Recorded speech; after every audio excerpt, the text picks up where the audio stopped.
Hello everybody, hello. Good evening all. Saturday, May the 29th, and I hope you are all very well today. Strange day in the UK today. I was, for the first time in many months, I was out riding my bicycle this evening, and you could feel a buzz in the air. I don't know if it's because the population is allowed to mingle for the first time in a long time, due to all this lockdown shite madness. But yeah, you could definitely feel something getting back to normal. It's the bank holiday as well in the UK, so for once the weather is most definitely playing its part. Yeah, it's been raining non-stop for God knows how many months. So today, wall-to-wall sunshine, blue skies, pleasant, beautiful. Is life returning back to normal? We shall see. On the sporting front, I will just say congratulations to Chelsea. Can you believe it's sport?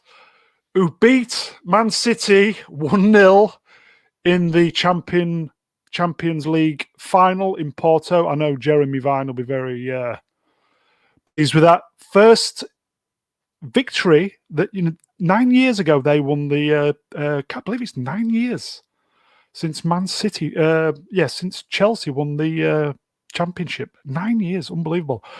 Man City are just gonna have to wait another season. This week we celebrated the official Star Wars week, May 25th. It was all quiet really on the Star Wars front, apart from the rumours from the future ruler of Earth, our illustrious, the amazing Doomcock. He kind of dropped the rumours that Filoni and Favreau basically pulled the plug on Gina Carano's vehicle, Rangers of the High Republic, with Disney. They said, no star, no show. So I'm sure maybe something may happen on that in future.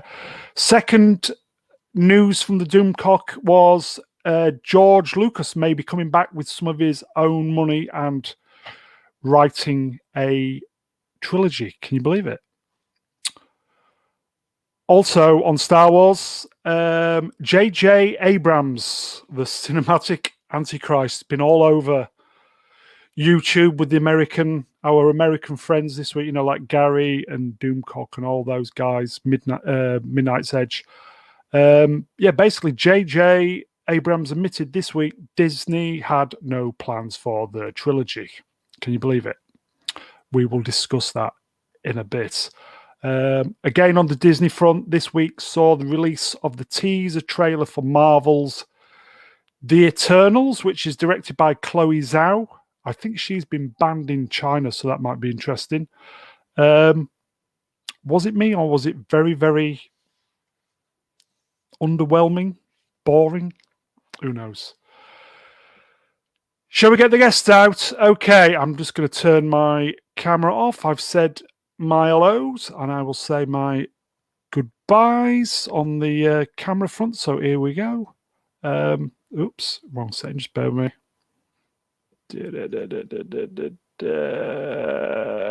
There we go. First guest. Here we go. A true Star Wars fan in every sense of the word, all the way from Las Vegas with his brand new Blue Yeti mic. Other brands are available. We have the wonderful Brian, not Brian Young. Here we go. Hello, Brian. Good evening, Mr. Brown. Good evening, chat. How are we all? I nearly nodded off then with all that very, very long kind of intro stuff. Are you well, my friend? I'm very good, thanks. It's always kind of nerve-wracking having to do all the bump before we get on. So, yeah. Done very capably, if I might say so. Well, are you okay, my friend? I'm good, thank you. Are we pumped? Are we ready for it? pumped. I'm not so pumped because I watched the Champions League final, and I could have sat and watched paint drying instead and had the similar experience. But I'm okay. Yeah, I managed to catch a little bit. Was it boring, good, indifferent? I would say typical Champions League final. Not the best game of football you're ever likely to see. Okay, I did see some of the fans were in, so that was quite good. So, right. Shall we get the next guest out? I think we should. Next, here we go. The man with the biggest helmets on YouTube. He owns a volcano somewhere exotic, and I'm told he likes coconuts. Here he is, the channel favourite, Commander Culture. Hello there, Mr. Brown. How are we doing this fine evening? I'm pretty good. Are you well, my friend? I am hanging in there. I'm hanging in there. There's a bout of something that I was going through the last day or two, but I'm back on top of it and managing the volcano like a champ. Is the inside of the helmet snot free? Yes. When I don't have to go on air, I keep the helmet safely tucked away in my hyperbaric chamber, and so it's just a matter of dusting it off every once in a while. And how's all the YouTube stuff coming? Is it all coming together now? It's coming together. I feel really bad for all the adoring fans who want to hear my take on everything from politics to pop culture. We're waiting, but we're waiting. I've got to get some extra cords for my video. And other than that, I've had a few false alarms where I was going to live stream with the missus, and it didn't work out for various reasons. But you can look for that in the near future. Fantastic. Shall we get the next guest out? Let's get him. Okay, finally, the wise elder of the channel, the writer, the producer, the director, and paid up member, if I can get my words out, of the Selfridges Appreciation Society. He is the great MegaGeek himself, Ian David Diaz. Hello. Are you well, my friend? Yeah, I'm all right. We're in to go as always. You sound it. Yeah. You sound it. I was working all day. Yeah, I've been working all day. So, yeah, I just filming, editing, or no, filming was in production.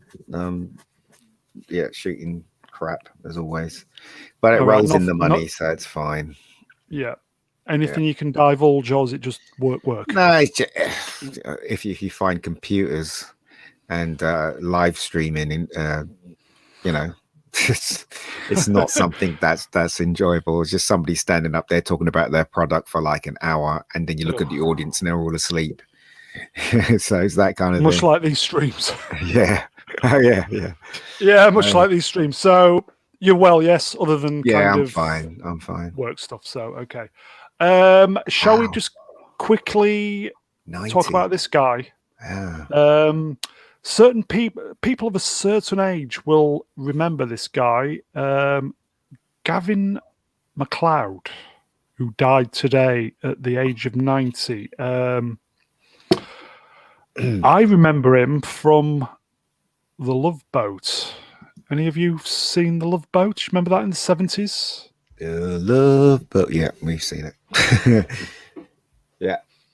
Yeah, I remember him. He's the face of The Love Boat, isn't he? Really? Because how many seasons were there? Stubbing. Yes. Can you believe it? It ran right. Yeah. I did a few little notes. I didn't know this. 249 episodes. Wow. And he was in all of them, wasn't he? Yep. 10 years. He was the face of The Love Boat. Yeah. He starred, basically, he went from the Mary Tyler Moore Show, which was massive in the 70s, wasn't it? 168 episodes of the Mary Tyler Moore Show. And then when that finished, walked straight in to The Love Boat. So literally, he was just busy forever. So yeah. Busy is good in show business. It is. Yeah. It is. He's one of those faces that you see, you know the face, but you don't know the name. Yeah. Gavin Macleod. I was just looking at the notes. The Love Boat finished after 10 years, and it kind of kept popping up for like reunion specials. The last episode, Love Boat: The Next Wave, was in 1998. So yeah. So there you go. So we'll just say R.I.P. to Gavin Macleod, who died today at the age of 90. Wow, that's amazing. So very, very good innings. Yeah, I'd love to die at 90 in my sleep with no pain. That's what I'd love. It's very rare that people Same here, mate. Yeah, it's very rare that people die that way now. So guys, shall we? What do you want to start off with? Do you want to start off with JJ Eternals or Superman and Lois? What do you want to start off with? I'd like to look at the JJ stuff. Yeah, JJ's good. Okay. Right, wrong place. Here you go. Damn you! Damn you! Okay. Did any of you see this article and the videos? What kind of nerdrotic Gary on, I think it was Tuesday or Wednesday. Did anybody see his Nooner? Yeah, I saw it. Yeah, I didn't see his take, but I saw the headlines on this one. There's a video clip of him actually admitting to this, believe it or not. Yeah. And still he's working. Was doing his fucking nut about this. Properly. Who was? Gary. Yeah. Okay. Basically, they had no plan and they made it up on the hoof. Can you believe it? Well, it's kind of what we all knew. I mean, just not even looking at the movie, just hearing the buzz coming out of it, looking at J.J. Abrams, knowing that nobody who's not some kind of an established, very well established nerd is going to be able to handle both Star Wars and Star Trek.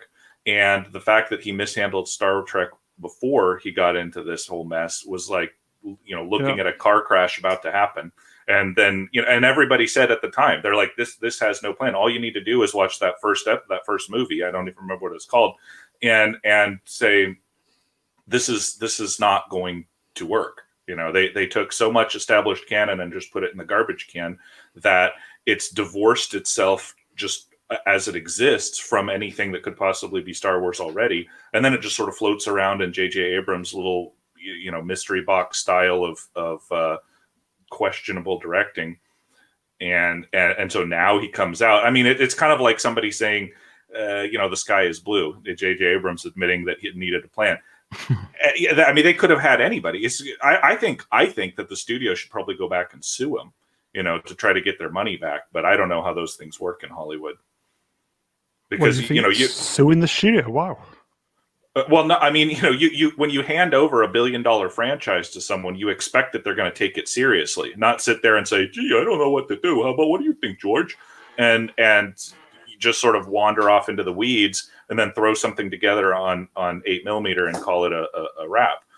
And it's a wrap, as they said.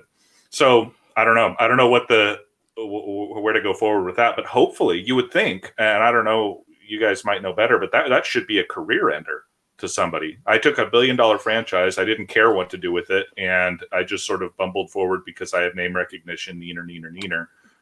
What's the next film you want me to direct? I mean, come on. Gary was specifically calling him Teflon. Well, it seems to be the case, doesn't it? I mean, anybody else, this would be beyond a career ender. I don't know.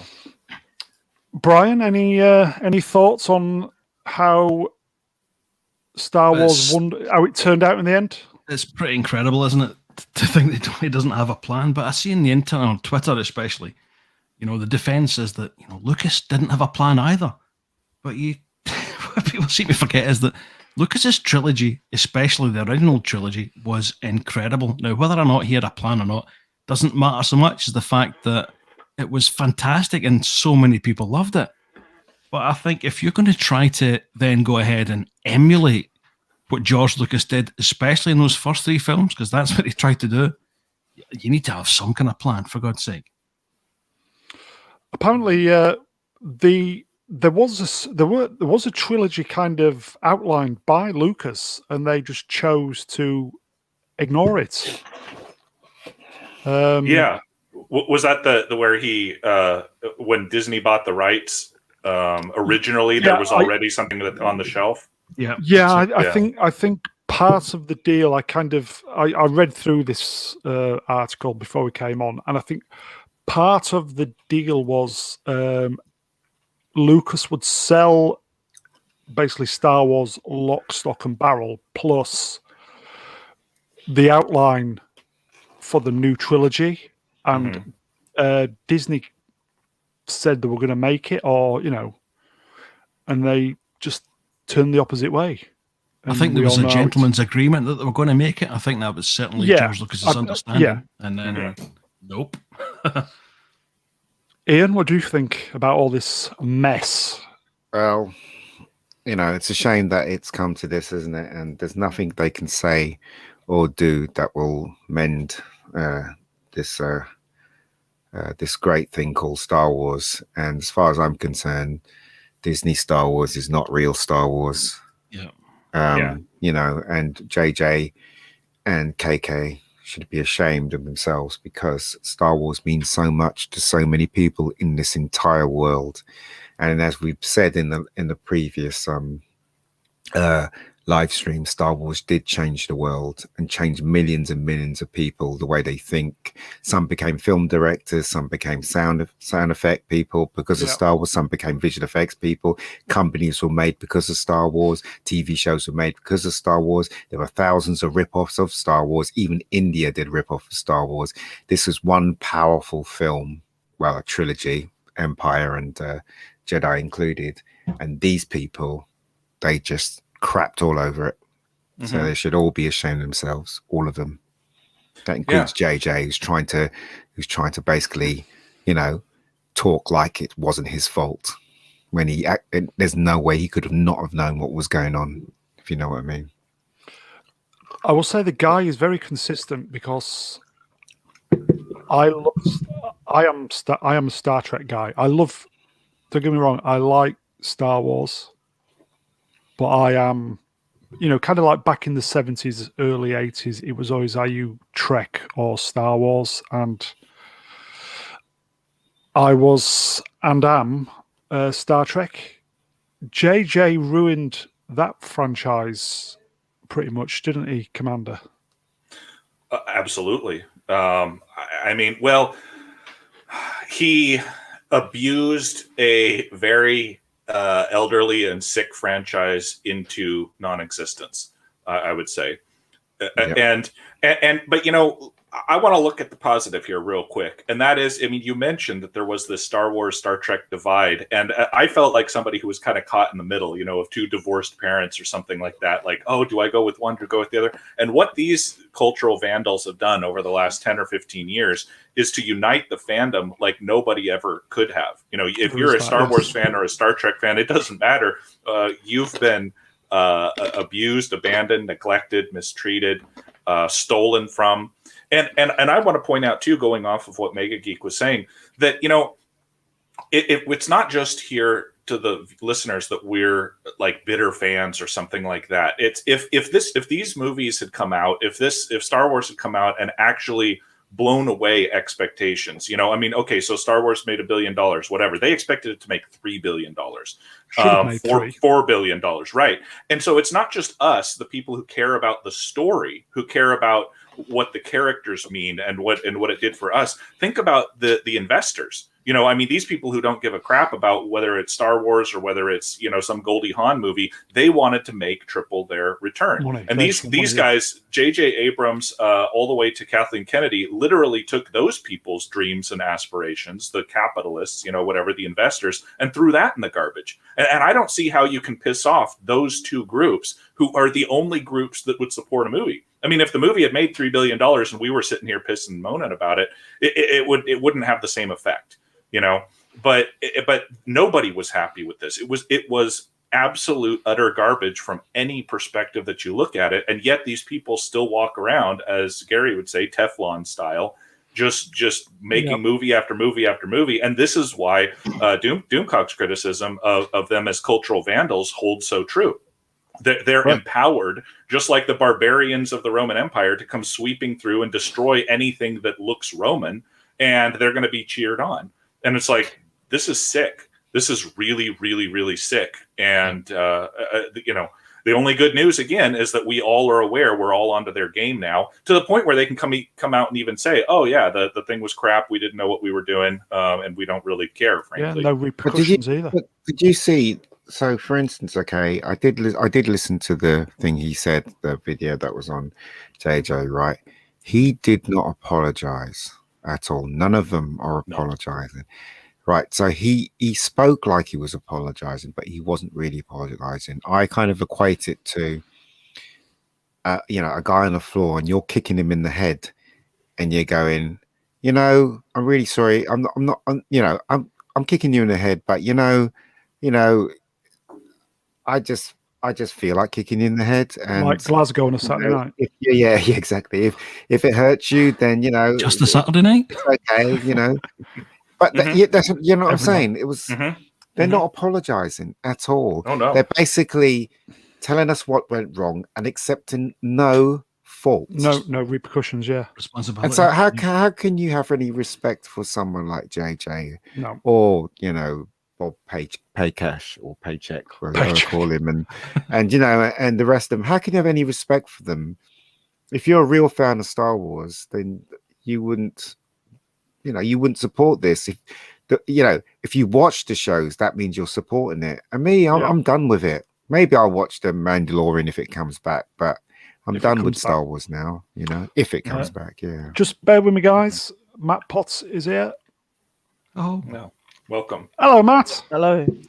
You're right. Hello. Yes, I'm fine. Can you talk like me, Matt? Yeah, we're not bad, mate. Not bad. Hey, Matt, we're just Hey. talking. So, what are you talking about? Star Guess. Wars. JJ. Did you see the did you see the video this week, Matt?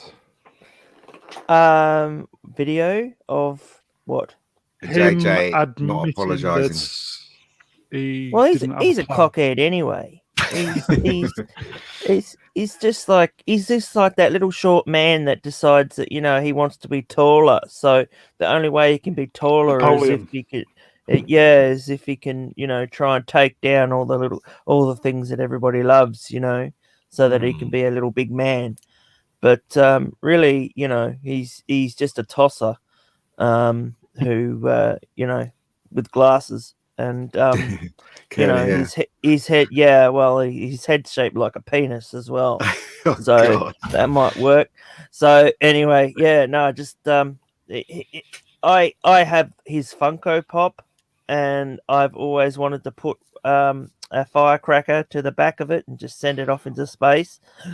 And he's just got JJ Abrams Funko Pop. Did I hear that? Yeah, I got it for like $4, so I couldn't resist. So I was like, yeah, okay, because no one wanted them because they were just so shit. Warner Brothers do. Well, I mean, what Warner Brothers want his little look. He's got his hands in so many little pies from his little media empire. And he's organizing, his family to get in there as well, and he's just a shit face, really. And if I ever saw him in public, he'd better watch out. But I'm just amazed he can even walk out in public, and hold his head up high. Yeah. But he's just as bad as Ryan Johnson. as far as they're cultural vandals, and that's what they are. And just the fact of what he did to okay, so he can do Star Wars, the first one, And then he's like, okay, I'm going to give it to everybody else to play with because we've got no fucking plan and we're just going to let the next director make his own. Here's an outline. But obviously he didn't. He's like George Lucas saying that he had an outline and he never fucking did, you know? But the thing is, he wasn't in charge. It was KK that decided to take on, as far as I know, take on Rian Johnson because Rian Johnson was saying all the things that she wanted to hear. But like, didn't he say though, Ian? Like, he had an outline for, and he'd passed it on to, KK and and they didn't use it. And they didn't use it. No. So, it's just the fact that he didn't go back and he went, okay, I'm going to undo this, I'm going to undo that. But he never fucking did. I mean, you could have started, all right, the final one, what was it, Rise of Skywalker. You could have started it. You could have started it with Luke Skywalker waking up. And he's going. He's going, and then Yoda standing there and going, the future you have seen. Yeah. And he's like, what do I do? What do I do, Master Yoda? And he's like, you should have wrote it. It's the whole thing's gonna, Jesus. he's going, the dark side of the Force you have seen, directed by Rian Johnson. he's going, make sure this doesn't happen, and he's like, oh, what about Rey? Oh, forget about her. Just she's only what could have happened. But so anyway, and then it's like, quick, go and get Han. And he's like, what about Leia? Oh, she's already dead. So, so he's like, oh, Leia died. Harrison Ford was complicit. Never forgive him for that. Brian, do you think J.J. Abrams would last long in a night out in Glasgow? Not a chance. It'd be too small to get into anywhere, I think, for a start. But no, the minute someone saw him be plugged in, stabbed probably in about 2 minutes. But if you were going after Matt, if you were going after JJ, you're going to have to aim low so you hit him properly. But it takes a brave or an arrogant man to retcon the entire original series of Star Trek. But it wasn't him though. Wasn't him? No, I didn't mind Star Trek because that seemed to be the logical way to go if you're going to recast the cast. So I didn't mind that. It's when they made the second one with Khan and they kind of fucked that up, and then the third one was absolute rubbish. So he did mess it up. He's totally to blame for that because he didn't want to do Star Trek. He wanted to do Star Wars. He admits that, but he's not responsible for the last two. He's responsible for the last one, but wasn't it supposed to be Brad Bird that was supposed to be directing Star Wars? Yes. And he went to do Tomorrowland. Yeah. And that was just before he started Tomorrowland too. So he could have easily have jumped ship, but he didn't. And that's where, his mistake lies. So he literally went back to doing Incredibles 2 with his cock between his legs. I will say, just quickly going back to the Star Trek stuff with Into Darkness, which I think was on TV this week. I just think it was too much too soon. It was rubbish. Into Darkness was rubbish. It was rubbish, but they should have just done a normal kind of Star Trek film for number 2. Well, they didn't know where to go with it. Like, for instance, they didn't know where to go with it. I mean, using music to destroy the ships. What was that all about? That is the worst idea. Of ever. Was it the first or the second? That was the third one. Was it the second one or the third one? First and third. Third one, they were using fucking music too, and they thought that was hilarious. And I'm like, it doesn't belong. Modern music does not belong in Star Trek. No, I'm sorry. We're beyond modern shit. It's like all of a sudden, Back to the Future. Cardi B starts playing over the radio. Fuck that. Because as I said, right, the third one was absolute nonsense. It really was. They tried their best. It doesn't work. And even when I was watching the third one, even I thought that I got tired of the cast very quickly. in that third film. They just Star didn't do Trek anything. Star Trek. Right. Look, that was a Simon Pegg masturbation. It was. Yeah. And I'm not a Simon Pegg fan. I used to be, but he just got too cocky. And the fact is that, you know, he obviously, because, you know, JJ wasn't coming back, he used that opportunity. But the fact, and he even like redid some of his own jokes in that movie. Like, he'd actually, you know, like some of the jokes he'd done in Spaced and that, and he thought, oh, you know, that'll be funny, I'll put it in the Star Trek 3 movie. And it's like, it just, you know, to me, that's just lazy. I'm sorry. Robert Orkey was going to write number 3, wasn't he? And they hate him. And yet he is Mr. Star Trek, though, isn't he? He is. They binned him. They got rid of him. They binned him because he was the one. If you look at Fringe, there's 3 of them. There's him. There's him. There's JJ,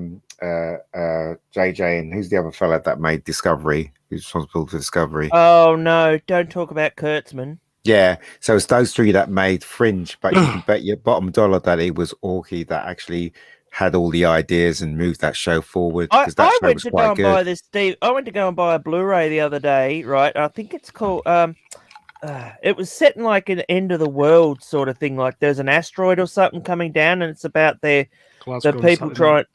Yeah, and it was trying to survive, you know, people trying to get ready for this asteroid that's going to hit. And I thought, oh, this looks interesting. And as soon as I saw who the fucking creator was, Alex Kurtzman, I'm like, no way am I touching that with a barge pole. Same thing with Knives Out. I never watched Knives Out. Yeah, because of Brian Johnson. Yeah. There's a sequel to that shit. I know. I'm not going to watch that either. He's going to get a trilogy. He's going to get his trilogy, isn't he? So some people have even said it was a good movie, but people who I respect. But I'm like, I did have it because of who made it. I have no interest in watching it. It's like I was on Dan's show last night, and he was talking about the M Night Shyamalan Ding Dong, and you know, just the fact that you know he's bringing this other movie out. I couldn't give a toss. You know, the fact is that the guy. They're all fucking wankers. They're all like I said. They all smell their own farts, and you know think they're friggin' fantastic, and they're not. I used to think Kevin Smith was brilliant, and then he I knew straight away he was always a tosser. I always knew he was a tosser, though, Ian. No, but but he's made some really good films, though. You got to admit, he's made some good films. Yeah. I don't know about that. You know, the longer he went on in his career, the worse the films got. So I don't know. Well, he got more money. He cries a lot. He got more money. The issue is, though, Commander, is the fact that they get that the more money they get for each film, the more cockier they get, and the fact is that they get more lazy. Yeah. Whereas you are, and Ian, you can attest to this, right? The less money you have, the more creative you are. Isn't it? That is true. That's very true. Very true. I saw an interview with Eric Idle yesterday where he was talking about that exact same thing, and he basically was saying that the cheaper the production value of the movie is, the more everyone has to come together on board, and usually the tighter the film will be in his experience. And I'm like, Eric Idle's been in Rugrats, so you know. He also sang "One Foot in the Grave," the theme to "One Foot in the Grave," didn't he? He did, yeah. Did anybody see Friday Night Tights last night? No. I don't like that show. I like Gary, and that's about it. Yeah, I popped in for a little while, and Jeremy from Geeks and Gamers, because they were all talking about the Hollywood thing, and you know, the kind of left, right, and all this Jeremy. stuff. How are you? Well, he said that Spielberg and JJ are like that. They were. Yeah. Didn't JJ like babysit his kids and stuff? I think that's Abrams' only qualifications, is that he had a personal relationship with Spielberg. Yeah, he. I hope he's better at babysitting kids than he is at making movies. He child napped his kids. He child napped his kids and made Super 8. So you know. Look, even when I was watching, I remember I did think JJ at one point was going to be as big as Spielberg, and then he made Super 8, and I thought, let me watch this film. And when I watched the film, even though I enjoyed it, when I came out, there was something about it that didn't feel great. Do you understand? Sometimes when you see a film and it's just okay, and you come out and you think that could have been so much better. And that's the feeling I got when I came out of Super 8. That was set in the 80s too, wasn't it? It was, yeah. And I mean, even Stranger Things got it better. In the 80s than that film, Was Super 8 before or after Lost? It was after. After. But he was just copying 2008, I think. Spielberg did, didn't he, in Super 8? When you look at Super 8 very carefully, he was just copying E.T. from E.T. to Alien to... everything. He it wasn't original at all. A lot of Spielberg. I mean, it was produced by Spielberg too, wasn't it? I remember it being advertised as a Spielberg film, and then it sort of flopped. And I thought, what was that? He did Cloverfield too. Yeah, and that was okay. I thought Cloverfield was okay. That was that Matt's? What's his name? Guy who's doing Batman. Who's directing that? Matt Reeves. Yeah, that's him. Yeah. I thought it was all right, Cloverfield. It had a great trailer, but that's about it. I quite like the sequel as well. Yeah. The sequel with... Haven't seen it. With Mary Winstead. Mary Winstead and John Candy. No. What's his name? John who? He's the one out of Roseanne. Oh, yeah. Goodman. Yeah, that's him. I think part of what the problem that we're having here is the same problem that governments had in the Middle Ages, where you had a very competent tried by fire sort of leader, like a Spielberg or a Lucas, as the original king, and then when it comes down time to hand over power, instead of handing it to the most competent person who they're not directly related to, so to speak, they'll hand it off to one of their lackeys, their biggest lickspittle. And so you get J.J. Abrams on the Spielberg side, and you get Kathleen Kennedy on the Lucas side, and neither one of these really knows the abilities of this underling. They just know that they're the biggest kiss up. And then these people are thrust into a position that they can't possibly maintain, but they have the hubris and they have the expectations, the self-expectations that they're some kind of great leader also because they've been anointed. And then they go on to wreck whatever kingdom was put together. Sorry. I was just going to say, Jeremy last night said the reason why Spielberg is quiet is a lot to do with the political climate in the States at the moment, the kind of left and right. I never did understand politics in America. Spielberg is also really kind of old now, and his style of movie making is not in vogue. He's got a lot of family problems. And if you remember in the 90s, like he had a lot of, there was a lot of Steven Spielberg presents cartoons, like Animaniacs and Tiny Toons, and I don't know if he did Animaniacs. Freakazoid. And I love Freakazoid, but don't get me started on that one. But he Quest as well, and he did I've actually just ordered that on Blu-ray because I've heard Roy Schneider. But anyway, and the little kid in it hung himself. But anyway, so it's true. Yeah, I turn things dark quick. So anyway, so Stream but killer. anyway. Yeah, well, I am a steam killer, as you know. So yeah, it's just the fact that he did all these shows, and yet he had no input in it whatsoever. So he's just putting his name on it, basically, is what he's saying. Yeah, pretty much. Warner Brothers was just more than happy to have Steven Spielberg, sort of thing. And who wouldn't be? And like if he had a favorite character or something, because he would watch the show, because obviously it had his name attached and he had kids and all that shit. Yeah. And if he liked a character or something, he'd let them know. And it was like Pinky and the Brain got their own show. And so, it was just the fact that, he's sort of a hands-off sort of person. he's not really one to get involved. As far as with any other things with his name attached. So I think J.J. Abrams, he sort of let J.J. Abrams go to town. Well, that was his thing, wasn't it? Because basically, Steven Spielberg, when he picked someone to do something, he trusted them, and he knows what it's like to be a director and a writer. He knows that when people interfere with his work, it goes south. So he made it his mission not to trust his instincts, hire the person. Like, for instance, the guy who directed Back to the Future, Bob Gale and Robert Zemeckis.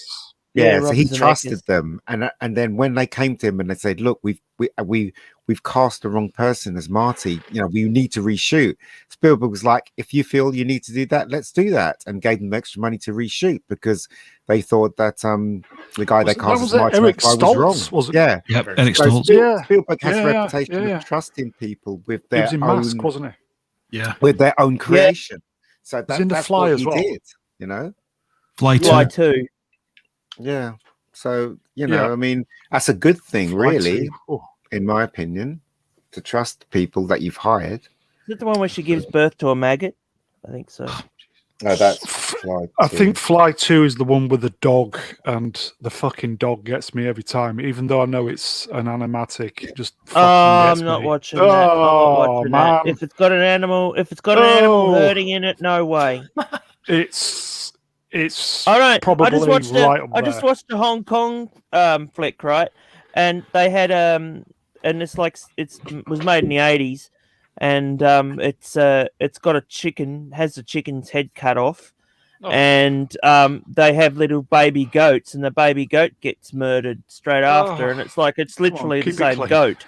They didn't use a mock or anything like that, so it's horrible. So, I hate stuff like that. So. Great movie, though. So, speaking of murdering things, so is and I will ask Brian. Well, about Rian Johnson. No. Is obviously Abrams is murdered Star Trek. Is murdered, kind of semi-murdered Star Wars. He was complicit, but not totally at fault. Superman, DC stuff. Look, what do you think, Brian? He doesn't understand anything that he works with.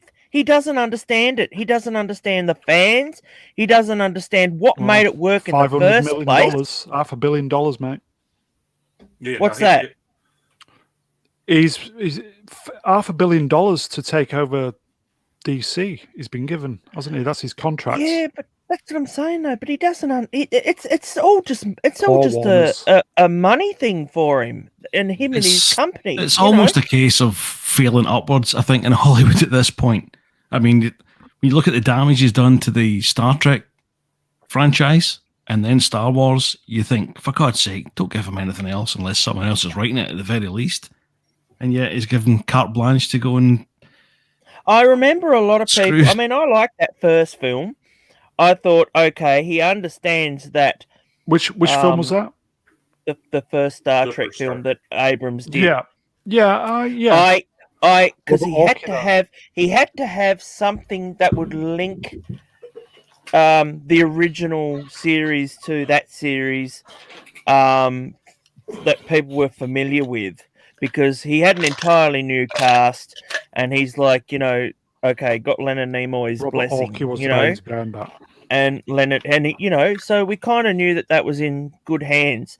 And I mean, for the most part, if you're not a Star Trek fan and you just want to go and you like science fiction or whatever, it's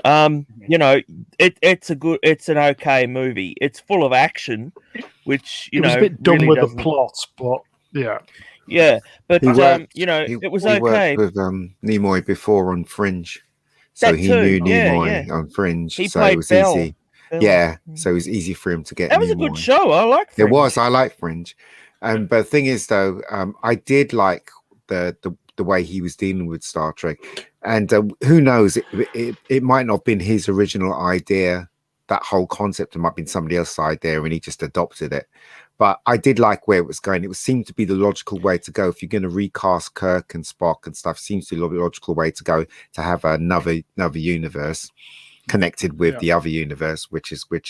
But then they called it the Kelvin timeline. Yeah, exactly. And they dropped the ball big time on it. Yeah, but see, the second one, I think what happened, Ian, was the fact that when he was doing the rounds for the first one, with the media and that, they kept on saying, "Oh, when's Khan going to show up? Exactly. When's Khan going to show up?" And he's like, "Oh, well, we're going to move on from that and do all this," and it just doesn't really make any sense. And then like through the entire production of the second one and that, because they're just like, "Oh, what can we do?" And it's like, "Well, I don't really know what to do." Oh, we'll put Khan in it, and we can't really have him as a Spanish Mexican, we have to have him as a white English bloke, because that's how the fuck did that happen? And so it's just I think there was a few actors who actually turned that role down, Matt. Benicio del Toro was in the line. No, they said that they did not want someone that looked like Ricardo Montalban. They did not want anyone like that because it had become a racial stereotype. They didn't want to have a racial stereotype as a villain. Really? And because yeah, seriously. The guy's called Khan, for God's sake. Yeah, exactly. Exactly.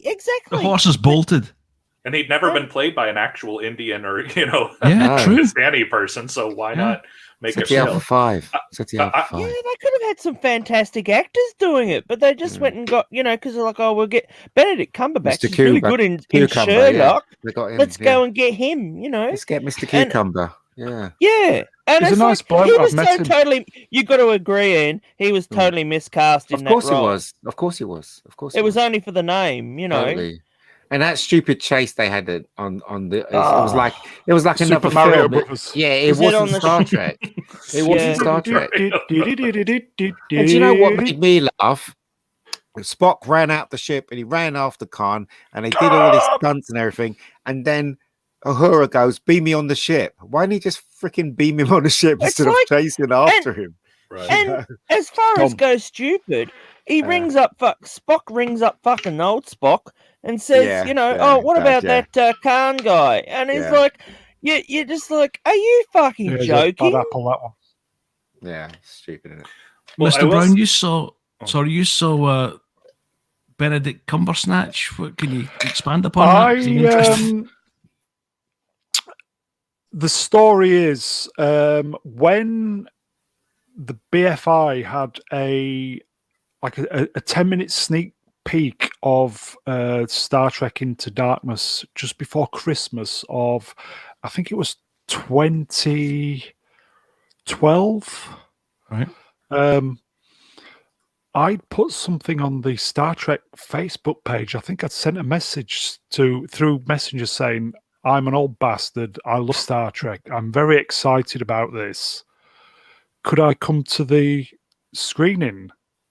So I kind of thought, "Oh well, I'm not going to hear anything." And then then a couple of days later, I got a message saying, "Would you like to?"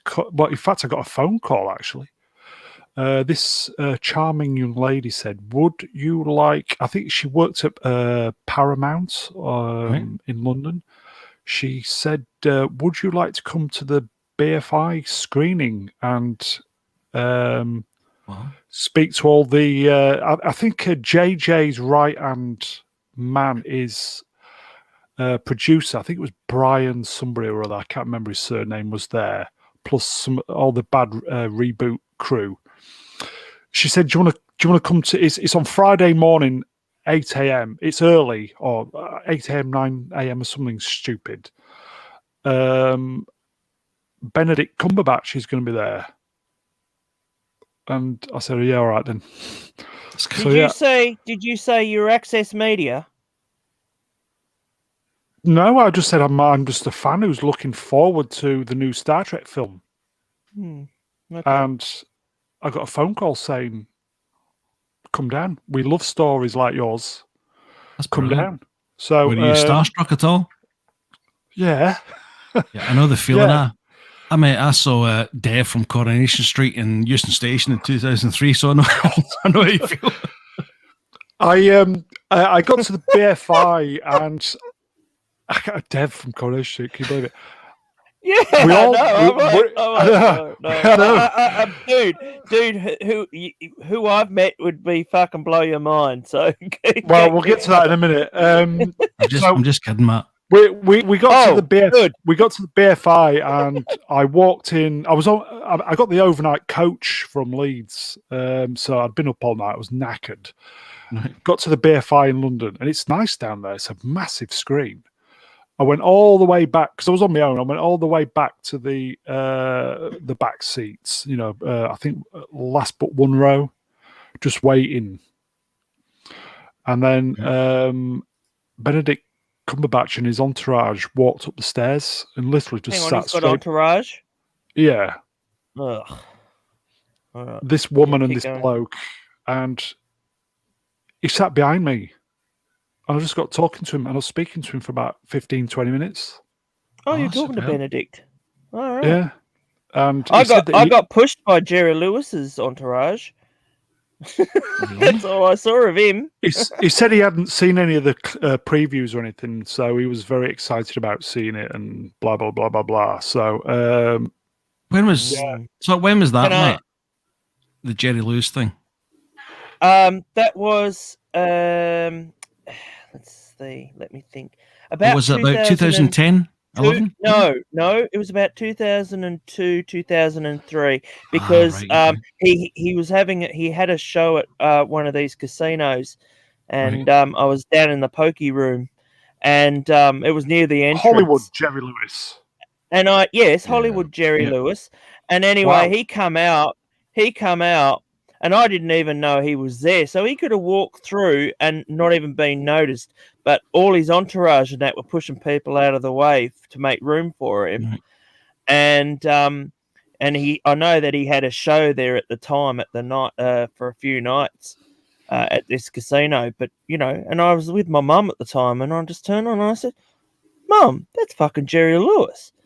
and like I could only see the back of him, but he had shorts on. Because apparently he liked to wear shorts, and he was. He's a big man. He was, and but he was very short.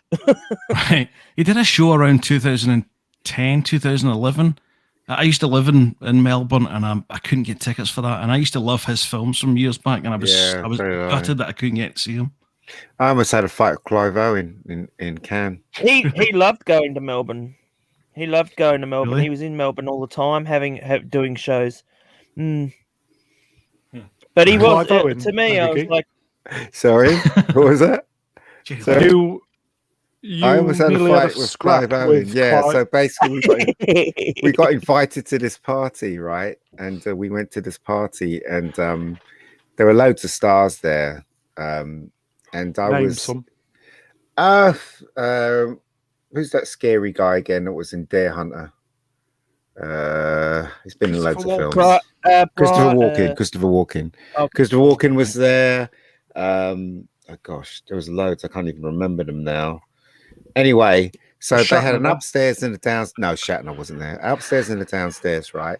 And we noticed that most of the stars were going upstairs, and we weren't allowed to go upstairs because sometimes you go to these parties and they kind of separate the plebs from the stars. And then we would say, well, what's the point of going there if you're not going to mingle with the stars? You're just going to be pushed downstairs, and all the stars could be upstairs.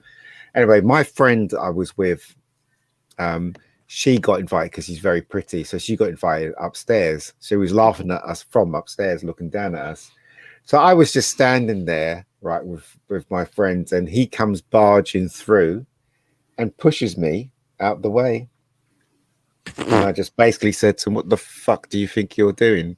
And he turned around to me. He's a very tall guy. He's like 6 foot. Turned around to me. And I was literally going to have a fight with him because I was drunk.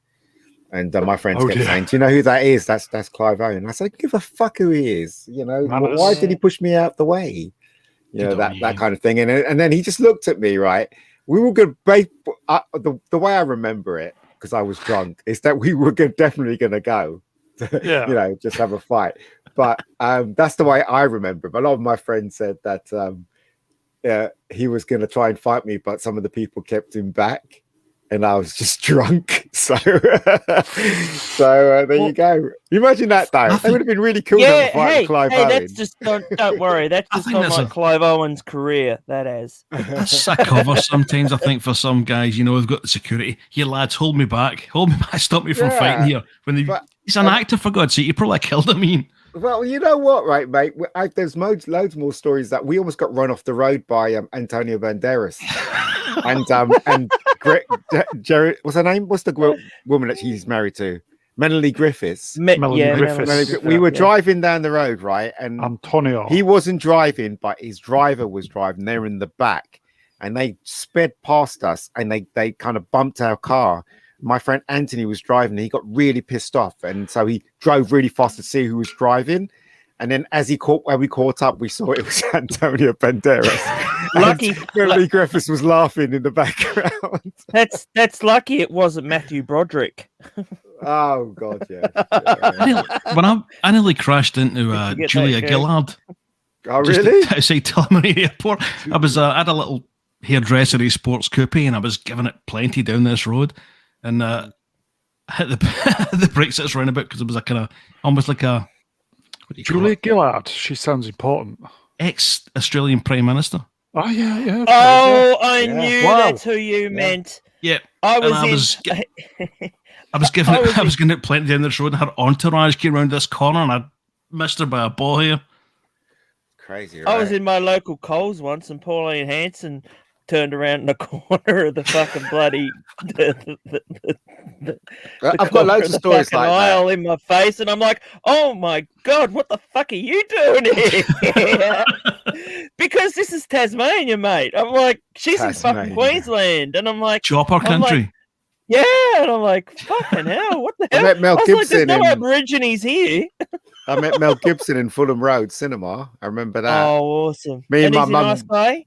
Well, look, me and my mum went to see a Steven Seagal movie. This was during the 80s. So we went to see a Steven Seagal movie, and he went to see A River Runs Through It, which was the Robert Redford movie. So we were coming out, and he was coming out, and we were standing in the foyer, and I said, Mum, look, it's Mel Gibson. And my mum turned, and they met, they both looked at each other, and my mum went, he's not as good as Steven Seagal.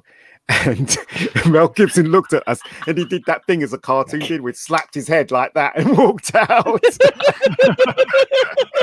I thought it was hilarious. If she saw Steven Seagal now, whoa. She went, he's not as good as Steven Seagal. He'd make the good penguin. He would. He'd make a good penguin. He was quite short, though. I was quite surprised how small he was, Mel Gibson. He was pretty short. Yeah. Wee Mel. Is he American or Australian? He's American, but he was moved to he was moved to Australia by his father because he wanted him out of the Vietnam War. Right. So he specialises in playing war heroes while shitting himself in real life. I think Little Mel. I think I'd shit myself in real life when it comes to real war. Commander, have you met any famous people? Sorry, Matt.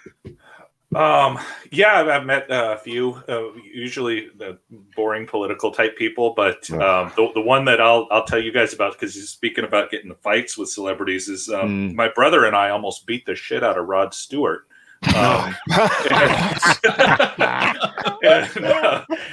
Sponsored you for that. Well, see, we didn't even know who he was. Here's the story. We were at Disneyland, and we were teenagers. And so we really wanted to go to Star Tours. Like, I loved Star Tours. If you guys have ever been to the original one, with the Star Wars and the robots in the line and everything while you're waiting. And it was awesome. And so we were sitting there. It was a hot summer day, and we've been waiting for, it was like a 2-hour line.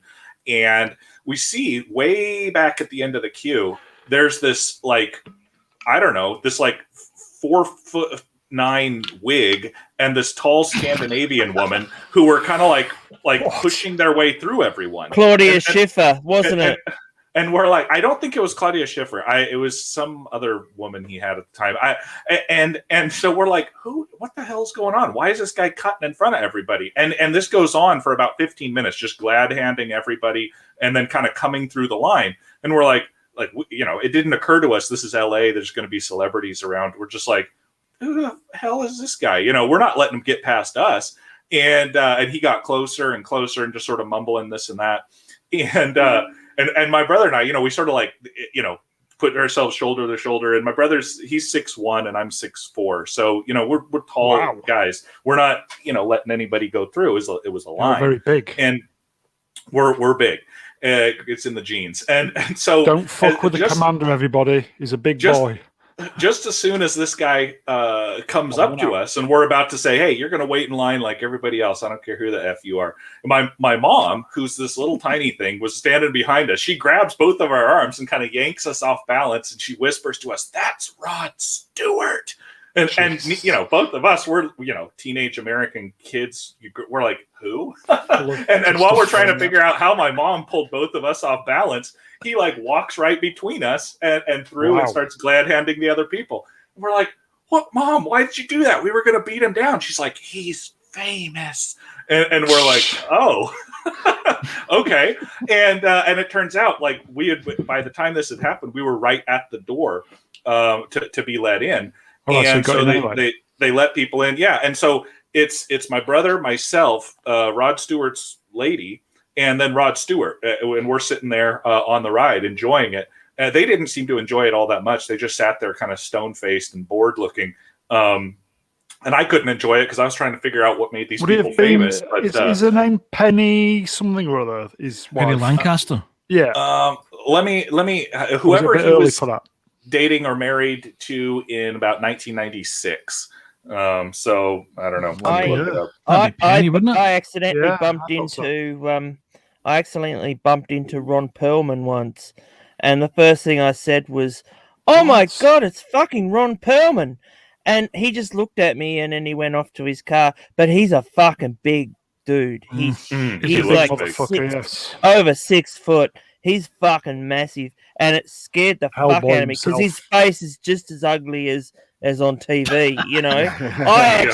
I remember because he used to do that show Beauty and the Beast, if you remember that. Yeah. Oh, and wow. I remember them doing an interview. And I was like, oh, he looks like the same fucking guy. Without the makeup, you know. Yeah. I was like, and they put makeup on him? Shall we? Rachel Hunter was the woman. Yeah. Right. Rachel Hunter. I remember her. Right. Rachel Hunter, the actress. Yes. Yeah, I remember her. Is she Australian? New Zealand. New Zealand. Is she the one that's married to Brian Brown? Sean Birds? No, that's the other one. Rachel Ward. Rachel Ward. Rachel Ward was gorgeous. God, she had it in the day. She did. You're right, Rachel. She was in Sharky's Machine, wasn't she? Rachel Thornbirds. Yeah, and Sharky's Machine with Burt Reynolds. So, shall we go from the... She had great everything, mate. Shall we go from the sublime to the ridiculous? Well, the Eternals. Yeah. The Eternals. It looks like shit, mate. You start off. It looks like crap. I mean, there's nothing interesting. The trailer's so dull. It's just stupid. And there was that stupid thing at the ending. Who's going to take over the Avengers now? Well, I think I should take over the Avengers. Everybody starts laughing. What the hell? Yeah, nothing exciting about that trailer at all. Even the spaceship looks boring. Yeah, and the costumes, they look like they, come skate on ice or something. Some stupid TV show. It's just, it looks rubbish. You know what, though, Ian? Like, there was nothing in that trailer that actually screamed Marvel to me. I know. It was only the thing at the beginning, and it said, Marvel Studios. And I'm like, okay, well, I knew it was coming up, but I was like, and as I said to Dan last night, I said, they would have been so much better going with the Inhumans than, the Eternals. Or Fantastic Four. I just never really... Yeah, well, that too. Because this is launching the 4th or 5th wave, but it's just... Like I don't care anymore. I don't care anymore. I don't... I just thought just then, the teaser trailer looked... If you put some Clannad music or Enya or maybe Chicane over the top of it, it just looked like a video for that kind of... Ibiza type chill stuff, and just didn't grab me at all. I just thought, No. That guy from The Bodyguard, he's the leader, isn't he? He looks like the leader. Is he? Yeah, he's BBC's I saw bodyguard. what's her face in it too. Angelina Jolie. And yeah, she's in it. And Salma Hayek. Salma Hayek. Yeah. She did one good film and she didn't say much in it at all because I think it's only those are the stars in it, right? So you've got 2 stars and Kit and a TV star, and that's it. That's right. But they think that they were saying that we're taking a chance on it, just like we took a chance on Guardians of the Galaxy. That's what they're saying. But it's like, well, as I said, it's like it's just like one movie that they could decide to go. Let's go diverse with this. Yeah, that's what they've done. Though on the poster, it says in the beginning they swap genders too. Apparently, yeah, that's true. I'm going to make a joke shit, here. Though, sorry. It does. And also in the beginning. They're meant to be right. They were meant to come in the very beginning when the Earth was just forming and humans were just being made, and they stayed out of history. So when Thanos was snapping his fingers, destroying the universe, they stayed out of that. That makes no sense. Do you think, Ian, that maybe Black Widow was 10 years too late? Of course, for a movie. Yeah, of course. So it's like. Now they're doing all these things. So which is launching what? Is Eternals launching it, or is it going to be Black Widow now? And Black Widow coming off the Winter Soldier would have been pretty fucking good, to be fair. Well, we've been bringing back people from India, and half of and Australia's states in Australia now have gone back into lockdown. Because now we've got cases of we were totally free. We were 100% free. And then all of a sudden now we're just blown back into this whole COVID thing. So it won't even, this won't even hit the theatres here. November. Sure. No, because we've just been having too many problems. We're just having too many problems at the moment still. I don't think movie theatres will be reopening. I really don't. They're open here. Yeah, but I mean, you're okay at the moment. You guys aren't doing the stupid things by you're not letting in other people, are you? I don't know. Are we? I don't think so. See, I think we're allowed. People are allowed to come in. Yeah, I think there might be restriction on India. Yeah, it'll be a restriction. Yeah, but see, we're just letting them in, and that's the problem. So it's just crazy. But it's like I have no interest in this film whatsoever, and I didn't even know it. I still don't know anything about the Eternals. It's got Salma Hayek in it, and that's all I'm interested in. Commander, what do you think? She's your age, isn't she? Oh God, she's got it. Sorry. No, I mean, it looks completely boring. That in a trailer you want to put the most exciting parts of the movie that don't give the movie away, and here it looks like, number one, there's nothing to give away, and number two, if this is the most exciting stuff they've got, they're going to be putting people into comas during this thing. The Eternals are, as far as I'm concerned, a nobody group that was sort of never really that interesting. They did it well with Guardians of the Galaxy because of good directing and presumably good writing, where they took this sort of oddball group from the comic books and they made it something great. But that's not going to happen here because we're in a different climate. Is it, Commander? You probably know this is something to do with the Celestials as well, isn't it? Yeah. Like that's where that part of that universe, because like the Guardians live in it like a celestial head or something like that, don't they? Or they've lived for years. Yeah, that's the impression I get from the trailer. You go. Well, I'm just going to say, just like with the Black Widow, how the movie is completely mistimed. This movie here is mistimed as well, as you guys pointed out. The point of these Eternals existing is to guard this and to guard that and to oversee this and to oversee that. And when you put this movie happening after the events of Endgame, it makes no sense because the entire universe was threatened. The entire universe was actually destroyed there were multiple threats from all these other, Ultron and Loki and all these other people, and they did nothing. And so where were these people? Oh, they didn't actually exist, which confirms my belief that these are unimportant characters to the Marvel Cinematic Universe. They made an absolute mistake with that, didn't they? With the whole Endgame thing. Like, the Endgame could have been... I can't believe they went with time travel, because they had a fucking glove that could do anything, And if you read the books, the books have nothing to do with time travel. But there's a huge hole in the plot, isn't there?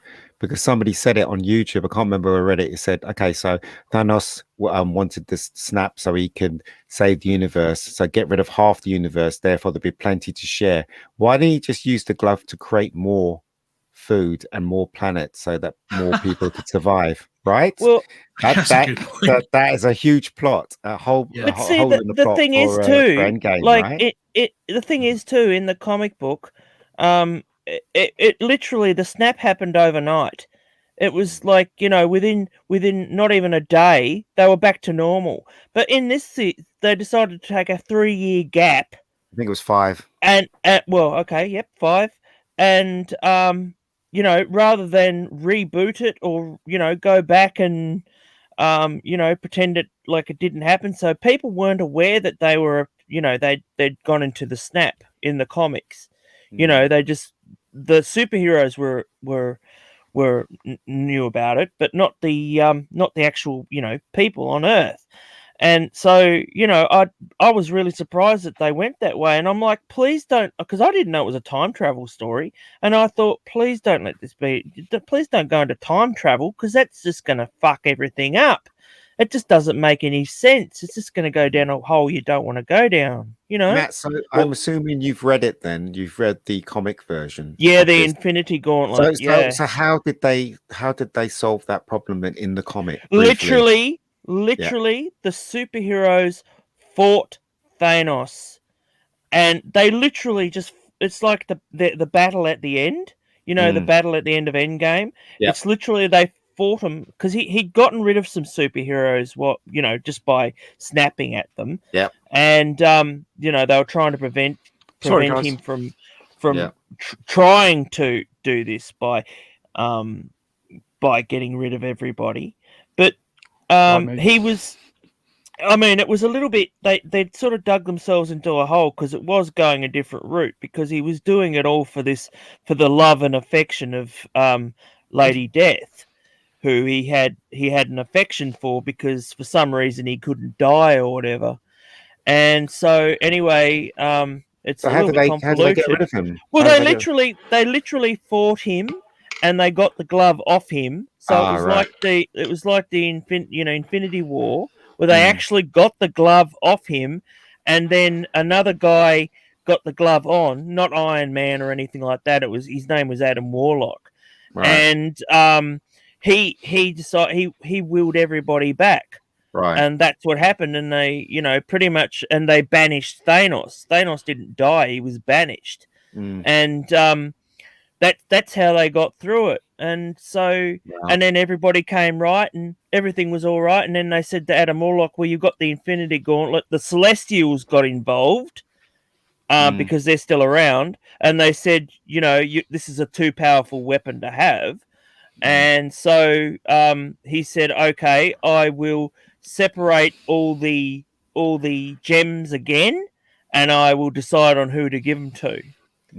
And so I think he kept one because he had the soul gem, and he gave Thanos one as well. That was the clincher. He gave one to Thanos because he thought, it'll be safe with Thanos. Thanos knows what it's like now, But then again, Thanos went all mad hungry again anyway for, But, stupid. But it was just the fact that they could have done a Crisis on Infinite Earths if you know of that one, where they rebooted the whole friggin' universe. And was it Infinity War? Wasn't that when Disney actually owned Fox, or was that after? I don't know. Because they could have just gone, there's a price to pay for, restarting the universe. And the fact is that it's not going to be the same universe. It's going to be different. And I would have been fine with that. But like a Kelvin timeline. Yeah, if they can do it with Star Trek, they can certainly do it with Marvel Comics, which is where the whole idea originated from, of doing this. And that's what they should have done with Eternals. Like, the events of the entire MCU never happened, and this is a standalone sort of thing, either to build from or to just sit by itself. They knew that Robert Downey Jr. wasn't going to be back. They knew that Chris Evans. They knew he wasn't going to be back. And so they should have gone, okay, here's a world without Captain America. Here's a world without Iron Man. But here's all these other cool superheroes. Mm-hmm. Yeah, whereas now, they're not even cool superheroes. They're just, C-level actors that no one's ever heard of that they put on the marquee here. Oh, Gemma Chan. Who the fuck? Sorry, Commander. No, I mean, it's like, nothing about this movie, either from the advertising or from the trailer or anything, says anything about anything except maybe we can draw some old Selma Hayek and Angelina Jolie fans back to the theater. Maybe sounds like you're sold. I'm not sold. I was a fan of Selma Hayek back in the Zorro days. That was Catherine Zeta-Jones. Desperado. That's the one I'm thinking of. That was spectacular. But Angelina Jolie, it's like, no thanks. A bunch of nobodies. Again, how are they going to cram this many people into the cast? Is it going to be one of these things where Salma Hayek and Angelina Jolie are sort of like, on extras? The periphery? Right. And then they try to introduce these new nobodies, or is it going to be, we've got 100 billion nobodies that no one can remember their names, and we just throw the whole thing together? It's a mess. It's a mess. We've not even seen it yet, have we? And it's a mess. No, Brian, you can tell. You don't need J.J. Abrams to tell you that they have no plot ideas. What do you think, Brian? I think I spoke earlier on about watching paint dry, and I think that's pretty much how it was. Seeing the trailer, totally uninspiring, sadly. I hope I'm wrong about this, but I think the biggest problem that the MCU has post-Endgame, it's like playing Grand Theft Auto once you've already done all the missions. They're really starting from scratch with the story.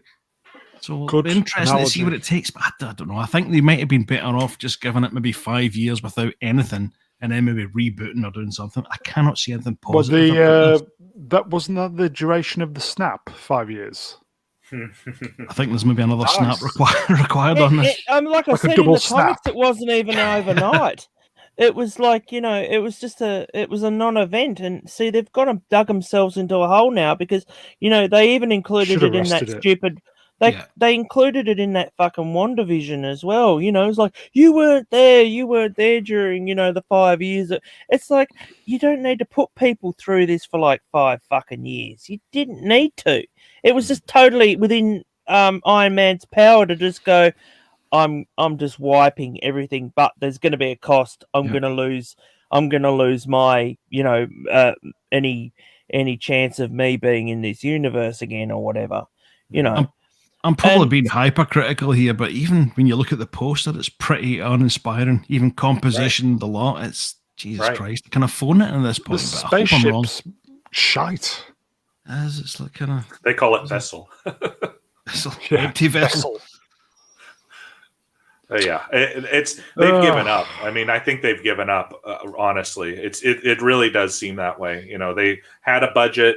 They had to put X, Y, and Z together. They put a team of someone that can do this and someone that can do that, and then this is the end product, and everyone's already gone on to something else. I honestly, I think you're right. I think this is going to go the way of Inhumans, and the fact is that was poor marketing as well. And I think that this will go exactly the same way, but this time it'll be bigger because it's a movie and not a TV series, so they'll lose much more.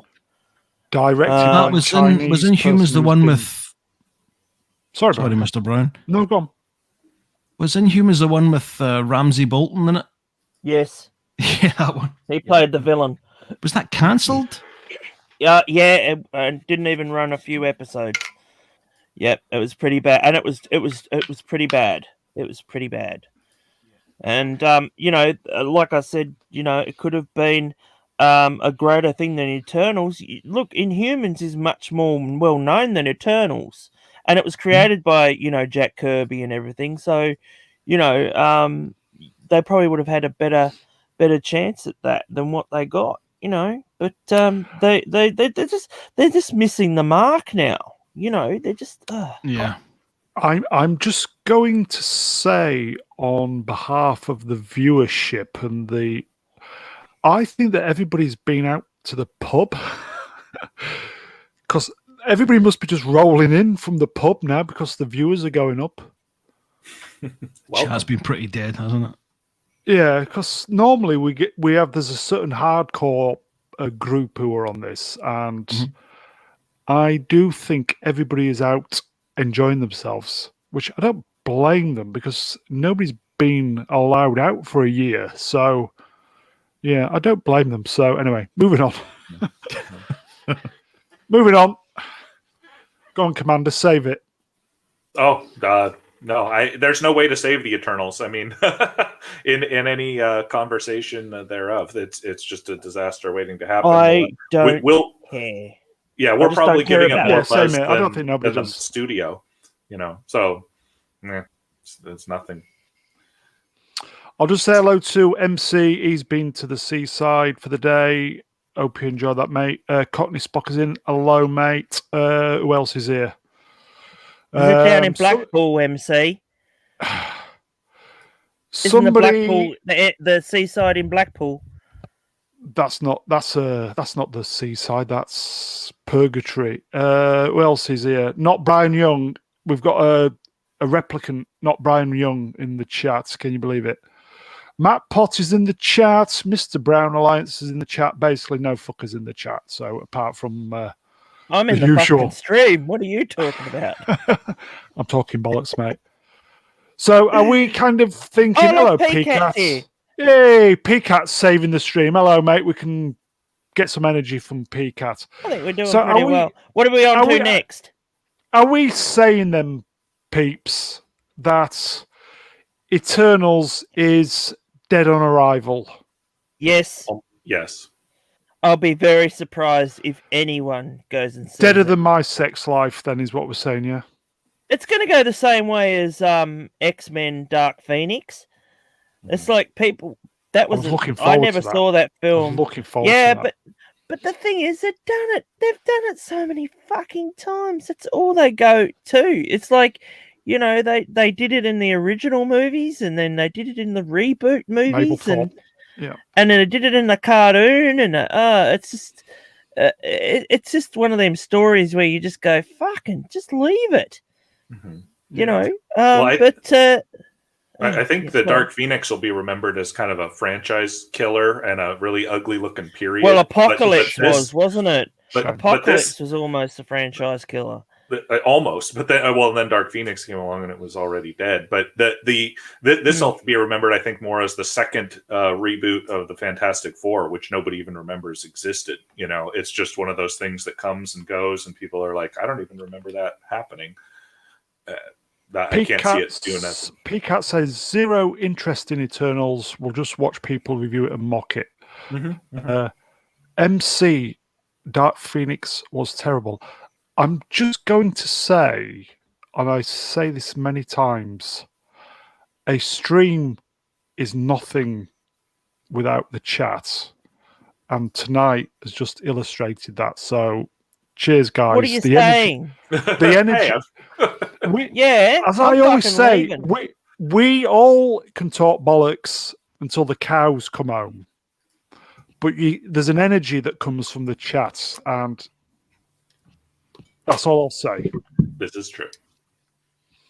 Shall we just quickly cover Superman and Lois, and then we'll just kind of free reign it for the last bit, yeah? Yep. Yeah. So, not Brian Young, because you've done your homework, haven't you? I have indeed. So, we've kind of discussed it weekly on the channel, and we like it. It surprised us. The woke stuff has been turned down. There's a teeny weeny bit, but not much, but we genuinely like it. You've kind of binged watched it, haven't you? Yeah, I have today. You've been a very, very good boy. Have you compiled pages and pages of notes? Not quite. I didn't really have time. I was literally watching the last episode about 10 minutes before Please don't give us spoilers on the last one, but what do you think to the series as a complete package so far? It's been something of a surprise. I tend to look at the CW and write off just about anything they do, and I believe it's part of the Arrow universe. Yeah. Which I haven't seen, but I've been quite pleasantly surprised with it. Not anymore, apparently. It's nothing to do with the Arrow. Yeah, it was, but they had this weird crisis thing, and it's actually been split off now. So that's the reason why there's no mention of Supergirl and you know, and all them shitty people. It seems to stand pretty well on its own, though, doesn't it? Yeah, I think so. Yeah. I don't know. The kids really annoy me now. It's a bit kind of home and away, isn't it? Where the parents always been wrong and the kids right. Yeah. Yeah, but not only that, but like, you know, the Jesus. kids, one of the kids is supposed to suffer from anxiety and that, and like they've totally forgotten about it now. And you know, it's like, is the explanation of him having the anxiety not something to do with, you know, it's really his powers that are coming through? Yeah, I've got to say the one question that runs through the whole series that I really need to have answered at some point, and I don't know if you guys would be able to do that for me, is how does he keep his glasses on when he's flying at fucking 3,000 miles an hour? I thought he was going to mention his underpants. Where is it? He's got a red belt, all right? That'll have to do, Ian. Undies off, glasses on. Yeah. It was designed by Jim Lee. Just leave it alone. You don't ask questions about Jim Lee, all right?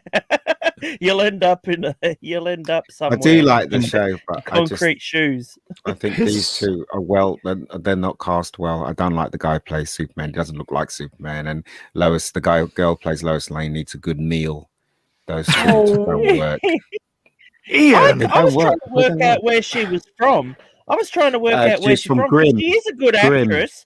Yeah, because I used to like that. I watched the first season of that. I watched it too. And I was like, and it was actually not a bad show. And but yeah, she doesn't really scream Lois Lane to me. No, but, she doesn't. At least they went with a similar type of comic book, whereas, you know, they didn't gender swap her it looks like on the could have been horrible.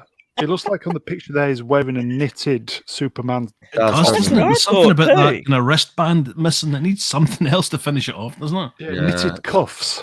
It's like that. It's like that Superman Returns. It really annoyed me with that Superman Returns costume, where he had all the little S's in the fucking costume.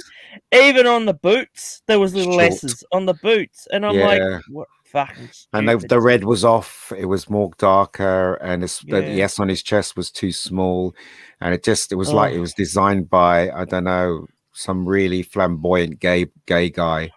Well, it could have. It really did. Well, it could have been the Tim Burton version. Have you seen that? Oh my god, that was the worst freaking bloody suit I've ever seen. Nicolas Cage. Yes, have you seen those tests? Yeah. And it's like that's what they were going to go with, Ian. And it's like, fuck. Thank God that. It would have been interesting, though. It would have been really interesting to see. Every movie is interesting to see something different, but bloody hell. Pete Cat says, "I hated how small the S was on his chest." Which one was that? Was that the Superman Returns? Probably would have been the Superman Returns, because Superman Returns was so wrong. It was so wrong. You got to admit, that was filmed in Sydney. Basically, it was directed by a gay guy. It was starring a gay guy, and he was and basically the costume, as I said, it looked like it was designed by a guy to basically show as well, didn't he? Basically to show more of the body of Superman, and it wasn't really. And then they tried to copy Christopher Reeves catching the helicopter bit with the plane. Yes. Are you saying what's his name's gay? Yeah, he is gay. The actor? Yeah. Yeah. Brandon Roth. I'm shocked. Brandon Roth. Yeah. Brandon Roth. Okay, I'm shocked. He's starring then in again, the it doesn't really matter. No, it doesn't. Look, it doesn't matter. But what I'm saying is that it's obvious that, you know, a gay person had designed the costume, and it's not surprising because obviously Bryan Singer's gay. Everything was small. Yes, I'm saying so. That's why Bryan Singer's gay. Yeah, he is. Oh, it's a surprise. So to me, yeah. So that's why you need to Google his name recently. Yeah. Well, I know he's been up to all sorts, seemingly. So, but I didn't realize. So that's why it Little looks boys. that way. That's why it looked that way. So I'm not surprised. Pack it in. You know, I'm not surprised that it looked that way, because it did look like, as I said, you know, I'm not having a go at gay people at all. I'm just pointing out the fact that that's how it looks to me. It was a missed opportunity, I thought. Superman Returns. Picard says the documentary on the Burton stroke Cage Superman movie was hysterical. It's a must-watch to see how bad it's good. It would have been. It is. Yeah. It's like obvious things, like, you know, you see the Falcon and the Winter Soldier. I was only talking today about this with Keith.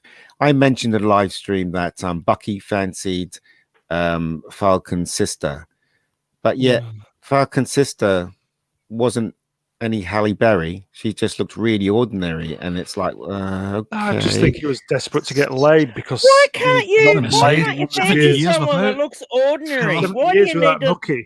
Why do you need to have someone that looks fucking attractive to be attracted to them? Because it's a fantasy, and that's what you get in fantasy stuff. You get like a really good looking guy, and you get especially in comics, that's what you get.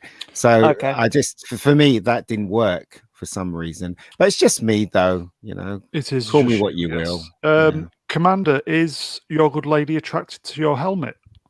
It does it for her. Yes, let's just say that. Very good. Very good. Yeah, it's the supervillain persona, you know, that the bad boy thing gets him every time. Sorry, I was doing my best to kill the stream then, guys. Sorry.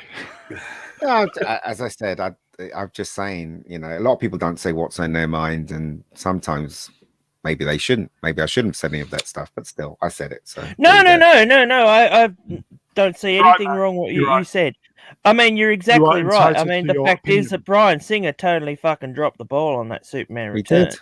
It was a missed opportunity. And unfortunately, a lot of people, like, this is going to be controversial. A lot of people don't think that the fact that you are gay or whatever doesn't affect how you create things and that. Yes, and it fucking does. It does. Of course it does. And that's one example of it. Yeah, exactly. And it's like, I like Superman, so I'm going to make a Superman film, you know.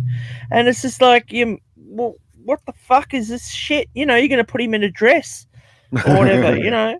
And so it's like, you know, if you had a tranny or whatever do Superman, and it's like, you know, put him in a dress and whatever, you're like, what the fuck is this shit? This is Supergirl, not Superman. You know, MegaGeek, do you think Singer was unprofessional then? No. He was entitled to do what he did, right? But as I said, after the event, after time has passed by, you look back and you can see the trait in that costume. You've got to remember too. Sorry, go ahead, Matt. Go no. I was sorry. You go. I was just saying when you look at that picture, there's a full-length picture of Brandon Routh as Superman. The colors are off. I said it's not red; it's off red. Right, yeah, the Superman scene is small on his chest, so you see more of his chest. Basically, his boots, 25% different. Yeah, his boots doesn't reach his knees. They're kind of like halfway down it. He doesn't have the S on his cape behind. His cape was a different size. You know what I mean? It just smells. You have to put it in context too. You have to put it in context too. He left X-Men 3, The Last Stand, for this movie. He was going to direct it, and then for some reason they offered him Superman, so he did that. It's notoriously difficult working with, though, isn't it? Both crashed. Yeah, but he's got issues though. Like, he has major issues that I've mentioned on here, and the problem is he hasn't been able to kick the habit. And that's the reason why he put Kevin Spacey in the fucking film. Because when he directed, so when he directed X-Men, the first X-Men, right?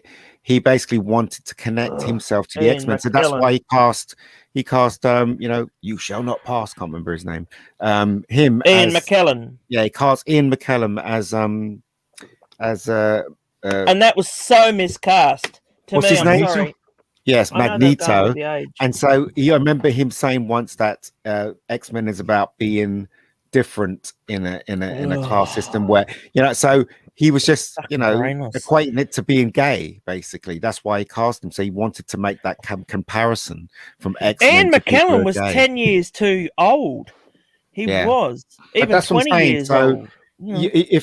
you can see the trait that goes through Brian, you're groaning Bryan there. Singer's films. When you watch his films, the later films, obviously not Usual Suspects, because that was him starting off, but the other films like X-Men and then the Superman movies, and even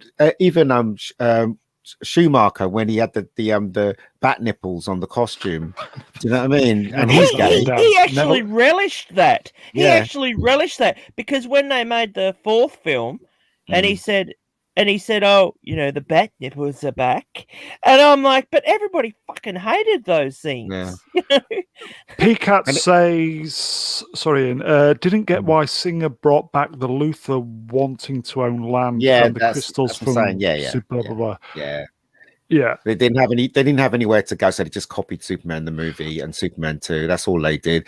They didn't have any imagination. Well, it was in their supposed heads. to be Superman 3, wasn't it? Yeah, it was. It's just stupid.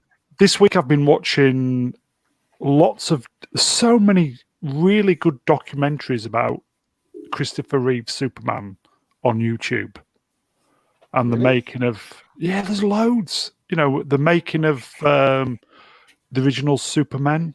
That breaks my heart now watching that, because I just like to see how that whole thing just went. The whole, not just him, but like just the whole franchise, how it's gone.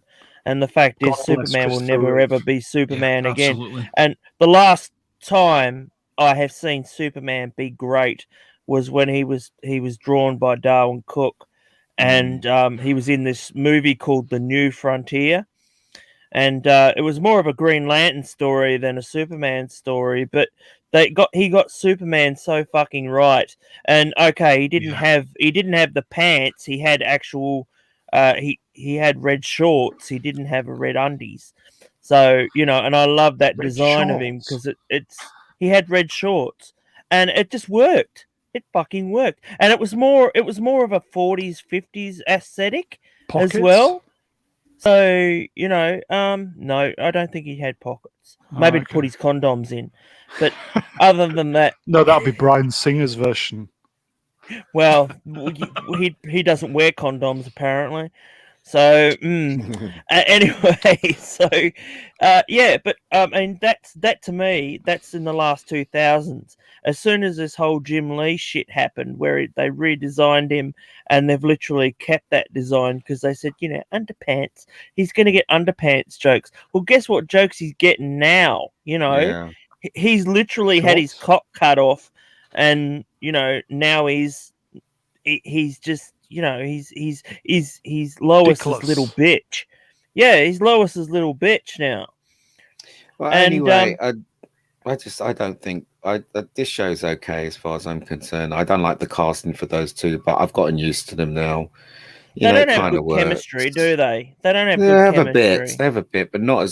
They don't have Chris Reeves and Margot Kidder chemistry. Put it that way. Oh God, no. Yeah. No. So I think maybe we should do a Christopher Reeve stream at some point. Yeah. Somewhere in time. Because he's amazing. I hate that film. Yeah, standard to which all other Superman should be judged, really, isn't he? Yeah, he is. He is. Him and Linda Carter, both perfect. Yeah, both perfect. Yeah, absolutely. Yeah, and Adam West. No, I didn't think Adam West. No, I wouldn't put him in that class. But I mean, Linda Carter actually looked like Wonder Woman, and Chris Reeves looked like Superman, Bloody hell, she had boobs. Bloody hell. What about with in the Incredible Hulk show, Bruce Banner was and Bill Bixby, Lou Ferrigno doing the other Hulk. Yeah, I think I took a photo of Lou Ferrigno once, and someone said, "You survived," and I said, "Yeah, why?" And they said, "Because he doesn't like his photo taken unless you pay him for it." And I was like, "Oh, Oh, okay. Yeah, is that why he gave me that dirty look when I did it? Apparently, he ended up chasing some guy down the street because he took a photo of him. Did I he turn actually green? do think Bill Bixby was well cast as Bruce Banner. David. Yeah. No, David. It's David. It's David because Bruce is too gay. That's terrible. P-Cats in the chat It's true. says, you That's guys what Stan Lee notice. said. He said Bruce was. They reckon Bruce was a gay name. You guys noticed from Superman 78 through Batman v Superman, the key villains were Luthor and Zod, with basically only Richard Pryor, the computer hacker, being the only deviation. Nicotine in the kryptonite. Yeah, I always thought Superman 3 was a great film, but it's not, is it? It's not. It's not a very good film. It's, you know what? There's some of the flying effects. Maybe I was the wrong age. Absolutely brilliant. I mean, some of the wire work in Superman 3 was they've actually perfected it when they came to Superman 3. That was Derek Meddings, wasn't it? It's pretty good. I will say, with regards to flying, the documentaries, what I saw this week, basically said it was purely down to Christopher Reeve. Yeah, it's Chris Reeves. Yeah, Chris Reeves. Yeah, no, because he was a pilot and he knew how he could kind of think like a bird or a plane, as it were, and get the movements. So he kind of got the physics of it. Plus, because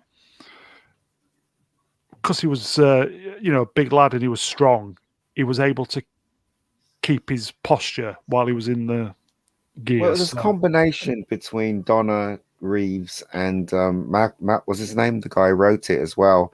They're the ones that shaped Superman, the movie. I mean, they thought about how Clark would be if he did enter this world and he had all that powers. They thought about how his father would treat him.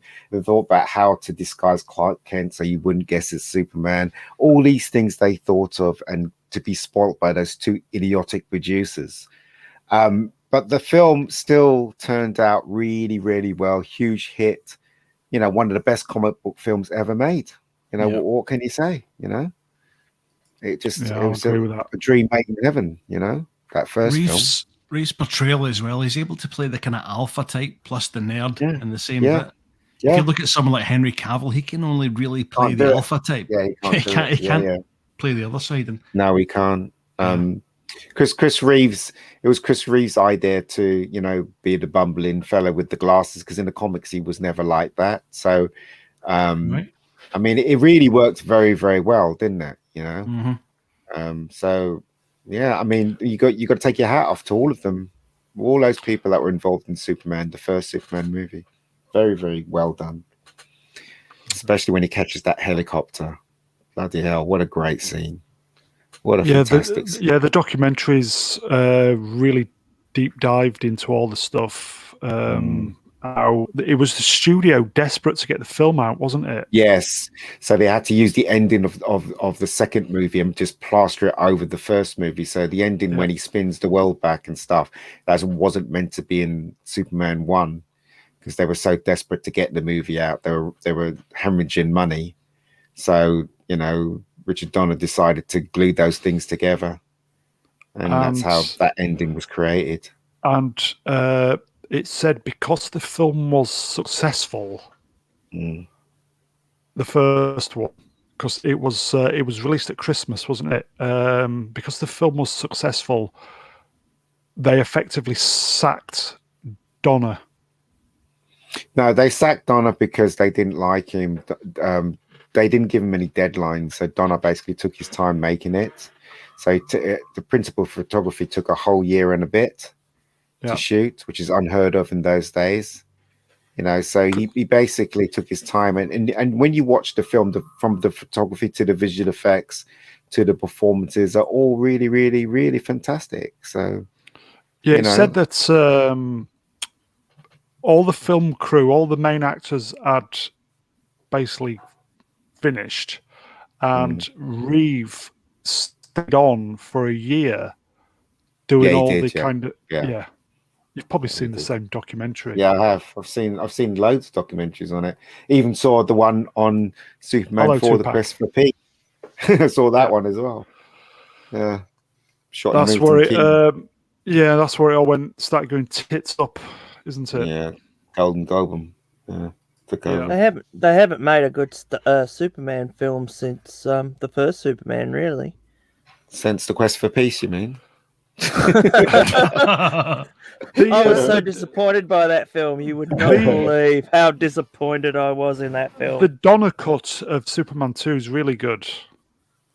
I know it is, but I still prefer. I hate the whole fucking turning around the world. Yeah, but I was just saying that they glued that was for the second film. It wasn't connected to Lois dying, so they wanted an ending. So he had no choice but to glue something from. But he had control over that first movie, didn't he? No, he had entire control over that first movie. Okay, no, they took it away from him. I'll understand you now, but I just didn't know if he. So they released the first film without him being attached. No. Basically, they commissioned him to make 2 films. Yes, back to that back. I'm aware of. Yes. So when he was making Superman 1, he was also shooting Superman 2, and then when they got cold feet because Warner Brothers was screaming they want a release now. We need it. So they picked on Richard Donner, and Richard Donner was saying, "Well, I haven't shot all of Superman 1 yet." And they said, "We don't care. It needs to be out so-and-so date." And then he had to take something from Superman 2 and make the story work, which was spinning around the world. I don't know how it was connected to Superman 2, but they used the spinning around the world to bring Lois back. So, it was just a bit of a mess towards the end. Was all that filmed where she was dead and everything in the first film? She was supposed to be dead. How was they going to bring her back?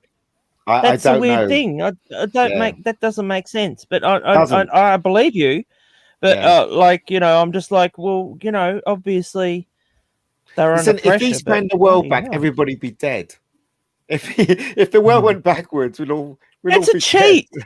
It's an absolute cheat. That to me is time travel is a good way of getting out of anything.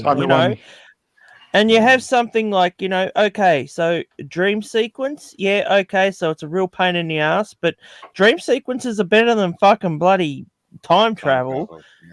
I mean, for things like Back to the Future, it works so well, Well, that's all about time travel, isn't it? Yeah. It's not like, he woke up and it was all a dream, but, Patrick Duffy solution. Yeah. It's like, oh, damn, I should have slept with my mother. I think that's for another stream, that one. But as I said, did it in Futurama.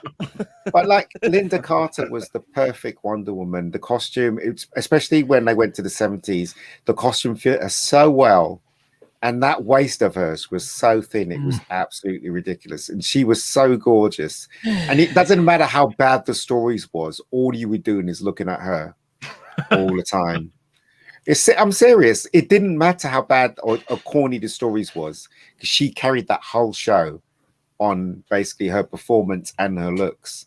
Yep. You just got to look at those big blue eyes of hers, and then you're just drawn in, aren't you? Just drawn in. I love Linda Carter, but I wasn't looking at her big blue eyes. I do remember Charlize Theron's bottom carrying most of Aeon Flux in 2005. Yes, so you have got a point. Oh, no! I just said that was a great show, and then it was ruined by that horrible movie. But she was great in leather, though. But still, I mean, they did go out their way to basically bump up the sex appeal. Because if you watch Wonder Woman season 1, she's still gorgeous, but her costume was okay. Then when you watch I think it was season 2 or 3 even, where she went up a dozen times. Yeah, they adjusted her costume, so basically her pants got a little higher towards the crotch area. Gusset. Yeah, and then the top bit got a little lower, so she had more cleavage. Do you know what I mean? And she was so tanned and so fit when she was in season, when they got modern day Wonder Woman. She just looked fantastic. Absolutely. Can you imagine if they tried to use that kind of tactic in Rise of Skywalker to try and make sense of the, the sequel trilogy? Yeah. I had to put the camera up Daisy Ridley's uterus at that point and try and salvage it. Yeah, I don't understand whether. I mean, there's nothing wrong with a woman, looking gorgeous and sexy, and and us looking at her. Yes, but it's male gaze now, though. Yeah, I know. You've got women. You've got women on Twitter or TikTok or whatever saying, saying, "Are you having a go at my accent?" Yes. You've got women. Yeah. All right, fair enough. We like our R's, okay. So anyway, So you got women on Twitter and that at the moment getting angry because people aren't attracted to them. And they should be attracted to them. If people are attracted to you, you should be attracted back. It doesn't fucking work that way. No. And I don't know what world they come from, but it's not our world. No. It's not the world of reality, It's the world of entitlement. What is it? The gaze? What's it called? The what? Gaze? Male gaze. The male gaze, right, is natural. It's natural. Yeah. It comes from nature. If we see something beautiful, whether it's a flower or a cup that's made well, or a ship that's well designed, you look at it because of the beauty of it. If you see a woman Refit Enterprise, beautiful ship. Yeah, that's what I'm saying. If you see a woman that's beautiful in your eyes, has great curves, looks fantastic, you're gonna stare. You're gonna look. It's not that. Not everyone that stares at a woman is a rapist and we're programmed. We're programmed. It's part of nature, and it's not only. It's not only men; it's also women. It goes the other way as well. If women see a square-jawed guy with the triangle body, the big shoulders and the small hips, good-looking face, they're going to be attracted to that guy. They're going to look at that guy. It's nature. They attack gay guys who are campy. And the fact is that some of them are campy. Yeah. Some of them are extremely campy. And it's like, well, he doesn't represent me. Brian? It's like, well, that's the whole fucking point. Brian, would you like to do your campy Melbourne bloke? Well, it's more of a bit of a sort of Sydney with a bit of a lisp. That sounds like Hugo Weaving. Yeah, it does a bit. See if you can the Steele Saunders thing. I forgot about that. Steele Saunders. That was get into character for a couple of minutes. Unleash it on the world. Go on. But I used to have to speak like this most of the time just to get served in Melbourne. To get a couple of drinks. I know. I'm the same. When I went to America, they couldn't understand me, and I'm like, "Are you fucking joking?" And they're like, "What did you say?" I know the feeling well. Yeah. No, I tried to get a DVD of the band The Doors movie with Val Kilmer. I understand you perfectly, by the way, Brian. Thank Christ someone does in this stream. I understand you perfectly. Yeah, it's unreal. Maybe it's because I grew up on, I grew up on Glasgow. I don't understand Commander and that sort of thing, I don't understand Commander at all. Well, he doesn't say anything, so. Well, should I talk like this? There you go. I understand you now. Should I talk like that today? That sounded like Nico Bellic from Grand Theft Auto 4. Hello, how are you today? Thank you. I'm Robin Williams. All right. Jesus. But you know what, right? These people are trying to say to us that nature doesn't exist and we should all conform what they believe. It's bollocks. Nature is nature. Yeah. I think what's happening is there's a bunch of do-gooders trying to deprogram everything, basically just trying to deprogram evolution. Yeah.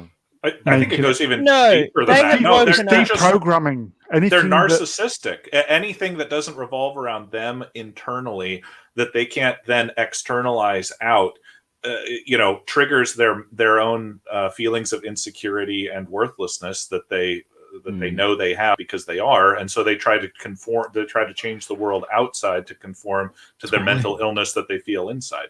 This is what I've said to Ian.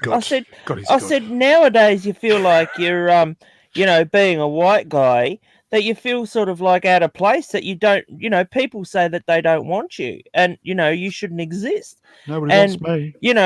But I'm just, join the club.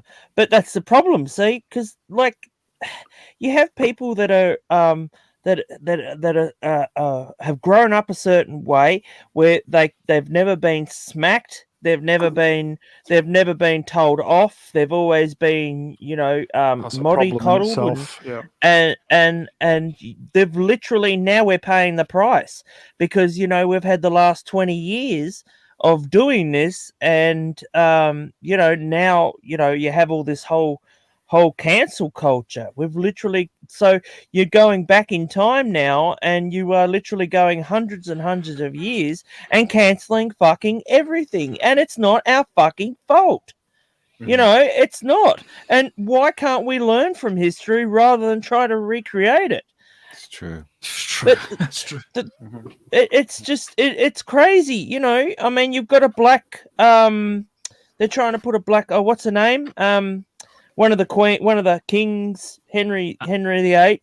Anne Boleyn. Is a thing. There's no way in hell. I'm sorry, but there is no way in hell Henry VIII would have touched a black woman back then. I'm sorry, it would not have worked. He would have absolutely have. Would there have been any around?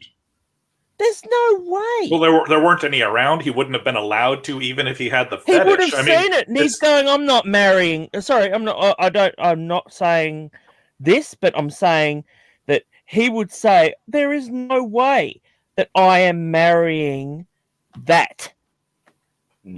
Because like you say, no. But you're saying it was a harsh thing, but the fact is that that's the way it was back then. That was the culture.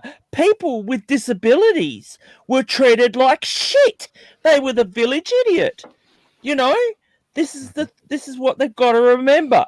This is what happened. I suppose the counter we've learned from that, haven't we? We learned from that. But we didn't learn from it back then. Counter argument to that is, some productions are played accent blind. For example, I've seen BBC productions where Barabbas was played with a Scouse accent. So I think the idea is that I hear other ones that are colourblind too.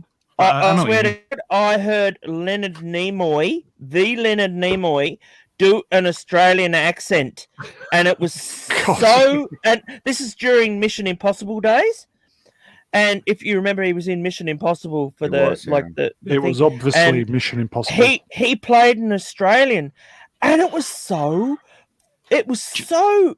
I mean, even I'm like totally gobsmacked at the fact that he just didn't do any research. He thought he was doing a good job, but he was just raping the whole. This is how bad it was. This is how bad it was. Strong words, he was literally raping our language, and it was like, Sorry, you saying? I was similarly stunned last night, and this is a bit of a confession. I never got to see Highlander back in the day, so last night I actually watched the first half of it, and of course I've heard things about it's been part of the Macleod clan, and there's a kind of Scottish element and stuff. And so you're the one. For years I've known that Sean Connery's been part of that, right? So I thought, guys, who's Sean going to play here? And it turns out, first of all, some fucking Spanish, and then wait a minute, hang on, Spanish is fucking Sean Connery. And I'm actually an Egyptian Spaniard. That's why I speak with a funny accent, Yeah. Look at Hunt for Red October. Yeah, I was just going to say Red October. Like Russian, and then all of a sudden he's talking fucking Scottish. Yeah. But it's that same John Wayne. It's the same John Wayne thing. It. With John Wayne, he's supposed to be playing a French guy, but he's got German accent, And also, English. You're right, even when they don't talk English. Chris Lambert was meant to be playing a Scottish guy, and basically he had a French accent, French kind of accent, isn't he? And he was like, "I bloody well get out of here," and it's like so terrible. Wasn't even Scottish. It's terrible, I think though, going back to the original point, though, that something like an accent switch is not nearly as egregious as something like a blatant intentional racial switch. It's not like they couldn't have found, like every other time they've ever portrayed Anne Boleyn, that they couldn't find a white British actress to play her. Of course, she's not going to have a Henry VIII, a Tudor style English accent. She's going to have a modern English accent or something modified. But to say, oh no, we're just going to push this out there, highlight this one character as some completely radical different thing. I mean, they might as well have hired like a gay guy or something to play her. Yeah. I mean, why not? I mean, where does this end? they don't realize that people are learning from these fucking shows, and this is. I mean, they're going to be showing these in schools. Well, and they realize that they do realize it's propaganda. Yeah, but Matt, that's the whole point. They're trying to re-educate kids the way they see fit. So that's what they're doing. It's kind of like burning all the schools. Yeah. So that when somebody like me, a historian, comes and says, in 15th century England there were no black people, they will look at me and say I'm a racist. Because I've seen all the BBC TV shows. Of course, there were black people working on the docks and in the port and everything like that. And right, and it's like, and they will know, quote, know in their head that I'm wrong and that they're right because they've been educated through 18 years of BBC or whatever. And going back through the history books and reading 400,000 pages worth of history to find out what everyone currently knows to be the truth is going to be too much for them. That's the whole purpose of re-education, so that the sane are considered insane, the educated are considered uneducated. It's right out of the Cultural Revolution playbook. Yeah, there was a show like from 45 years ago that I used to love, and it was called The Ghosts of Motley Hall. I remember that.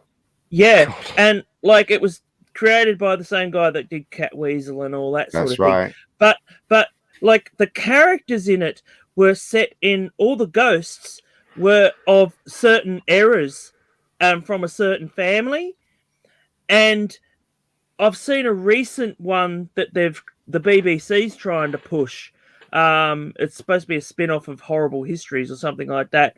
But it's like they have a black woman ghost in a nice, beautiful gown. In a nice, beautiful gown and everything like that. I'm sorry, but like I don't believe that she was in the 17th century. I just don't. And they've just gone, well, there's no other black. It's like, well, don't do it. They didn't do it in the Ghosts of Motley Hall, and so what was the problem then? Well, even Horrible Histories, they had in the first couple of seasons, it was all white British comedic actors, and then they started shoehorning in diversity. Which works in some ways if you're going to be doing like modern British history or modern world history, but it's like it's just too jarring, and for the way they did it, I have a real problem with it. I mean, and so like, and then you'll say, oh well, when they were portraying Incas and stuff in blackface or brownface or whatever, well, it's like look. Are we telling a story or are we trying to propagandize? That's what it really really comes down to. Mm-hmm. I saw a movie the other day, and it was Japanese, and they had Japanese actors playing people from the Pacific Islands, and it was so racist and so but they were playing stupid natives, and it was like. That was the era, and they only had Japanese actors, and I don't have a problem with that. Well, I really don't, because that was the time. That was the 1960s, and that was the time. Well, and it's not even. I wouldn't even say it's the 1960s. I would say that an element of comedy is an acknowledgement of the other. With capital letters, if you can't acknowledge that other people are different and that there's comedic value in those differences, well, you've just lost half of comedy. When Monty Python had their Loretta sketch, with Loretta wanting to be a woman, and she's really Stan in The Life of Brian. It's like that was funny because it was different. Of course, there are people like that. Let's look at that difference. Let's highlight it. I love random, and throw it out there. Instead of just saying, "Oh yes, of course, it's serious," and then moving on. And their attempts are to destroy art. Their attempts are, as we started this conversation, to destroy beauty and the appreciation of beauty. And their attempts are to destroy entertainment and culture. That woman that plays Anne Boleyn is absolutely stunning. I'm sorry to say, she is absolutely stunning, and I'm not apologetic for that. But she's wrong for the role that it was originally cast as. And I mean, as cast as is like a fucking real life, And it just really irritates me that this is how they've gone. That they've just like, no, it's the BBC. It's the BBC. They've got an agenda and they're rolling with it. So don't be too surprised if you see more stuff. Doctor Who's already woman, and we don't want to go down that avenue. But that was the wrong. That killed me. That killed me. Yes, I'm saying. But that wasn't the BBC's doing wokified. that. Yeah, that wasn't what wokified did you see, everything. Did anybody see that interview with the guy from Status Quo? They were interviewing him, and they tried to trap him by saying, "What did you think of the Robert Palmer video with the girl? The famous Robert Palmer video." I love that movie. They were trying to trap him. Show. Yeah, trying to trap him to say, it didn't matter what he said. They were trying to trap him, and he just closed them down. He said, "No, I'm not going to talk about that." Kind of thing. But they have to remember too, though, Ian. Like Robert Palmer saw the error of his ways, and in the next clip that he did, he had female ducks. So with big boobs. Yeah. So it all worked well, and they gave him a wink as well. But so this is the thing. But Matt, this is the thing, right? I don't see anything wrong even today with that video. I think it's a classic video. I don't either. I think I think the song is a good song. They should have made a movie. Are you talking about Simply Irresistible? Simply Irresistible. And Addicted to Love. And Addicted to Love. Yeah, both of them. Right. I think both of them are classic videos. I think that the girls are gorgeous. They look great in it. And I think the songs are good. There's nothing wrong with that. The only thing that freaks me out in that entire music video, Ian, is get ready for this, right? Yeah. It's the scene where it's a guitar solo, and all of a sudden there's utterly hand doing the fucking guitar with the nails and that done. Yeah. And it freaks me out every time because I'm trivia. Like, that's not one of the girls. No. Robert Palmer was born in Batley, West Yorkshire, and I worked in Batley, West Yorkshire until recently. Moving on. But he had a great way about performing, and his music was good. Well, up to a point. Wouldn't you love to be surrounded by beautiful women? Yeah, but in those days, right, it was MTV land, and people needed to impress. Look, before MTV happened, you had 10cc, you had all these kind of bands, and when you saw pictures of them, they looked like technicians with long beards and long hair and they used to do it long, didn't they? Yeah, and then when MTV started, people realized you had to be good looking to be on MTV. And that's where it all started, where good-looking singers, because they had to be on screen, and the whole music thing changed. That's what happened. MTV changed. What happened was in video killed the radio star. In the mid-70s here in Australia, we had a show called Countdown, right?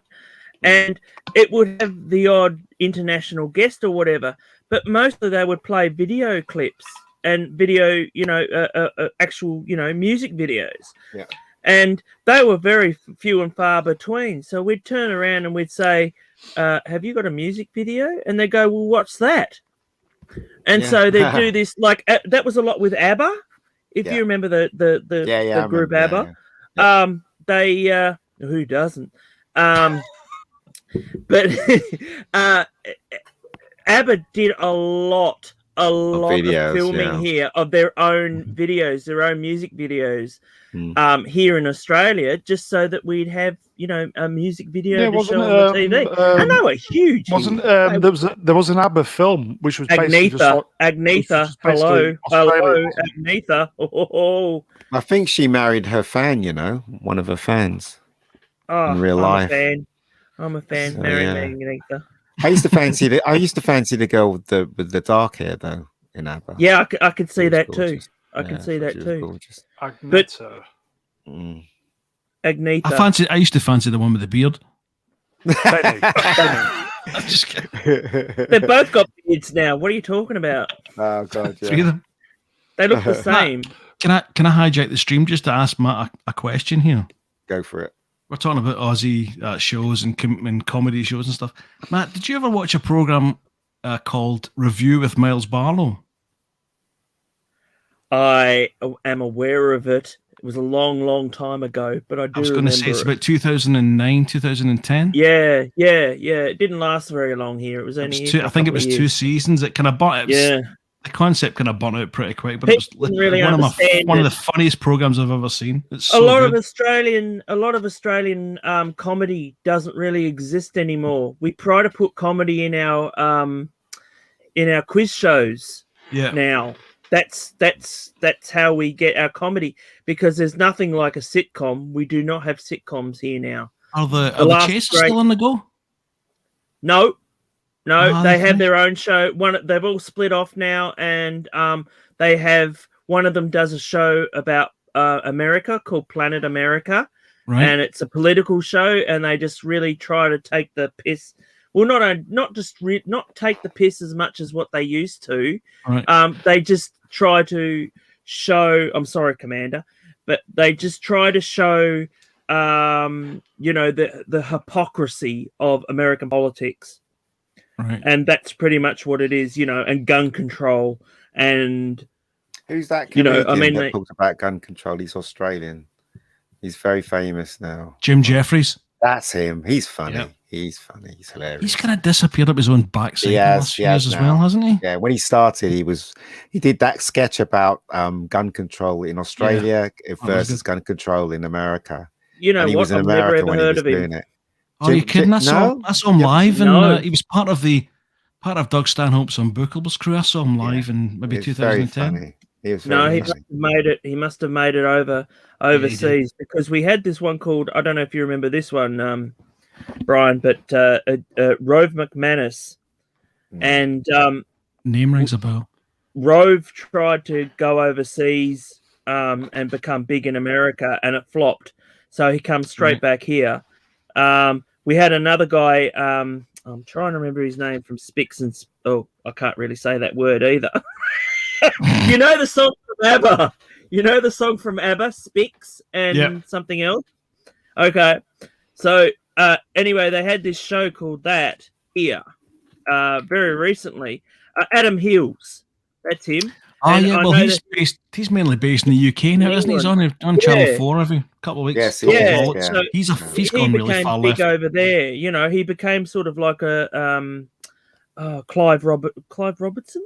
Clive James. Clive James? Clive James, sorry, yeah. Clive James was always, the Aussie guy that, made it big over in the UK for us. So, it was always sad when he went. But yeah, he was really good, Clive James. Yeah.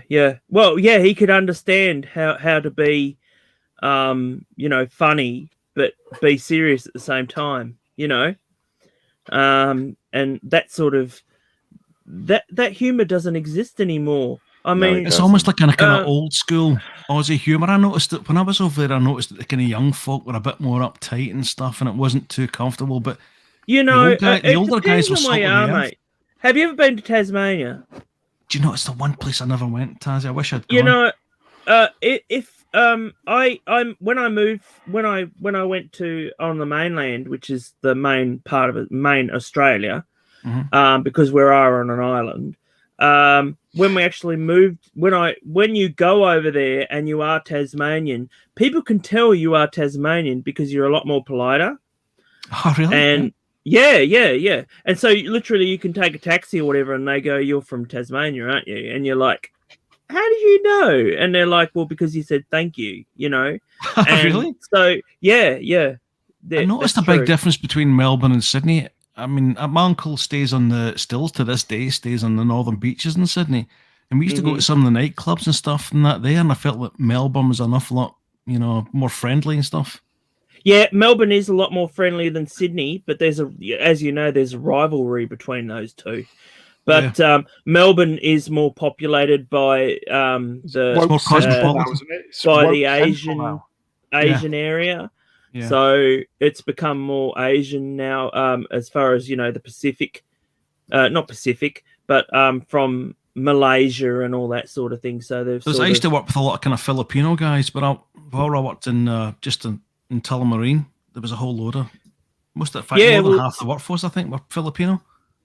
Yeah, well, that's the way it's gone now, and that's fine. But I mean, it's a changing world, But I always have this thing where as soon as I go to Melbourne to travel, because I have family over there too, And whenever I travel over there, I call this thing, I get into arsehole mode.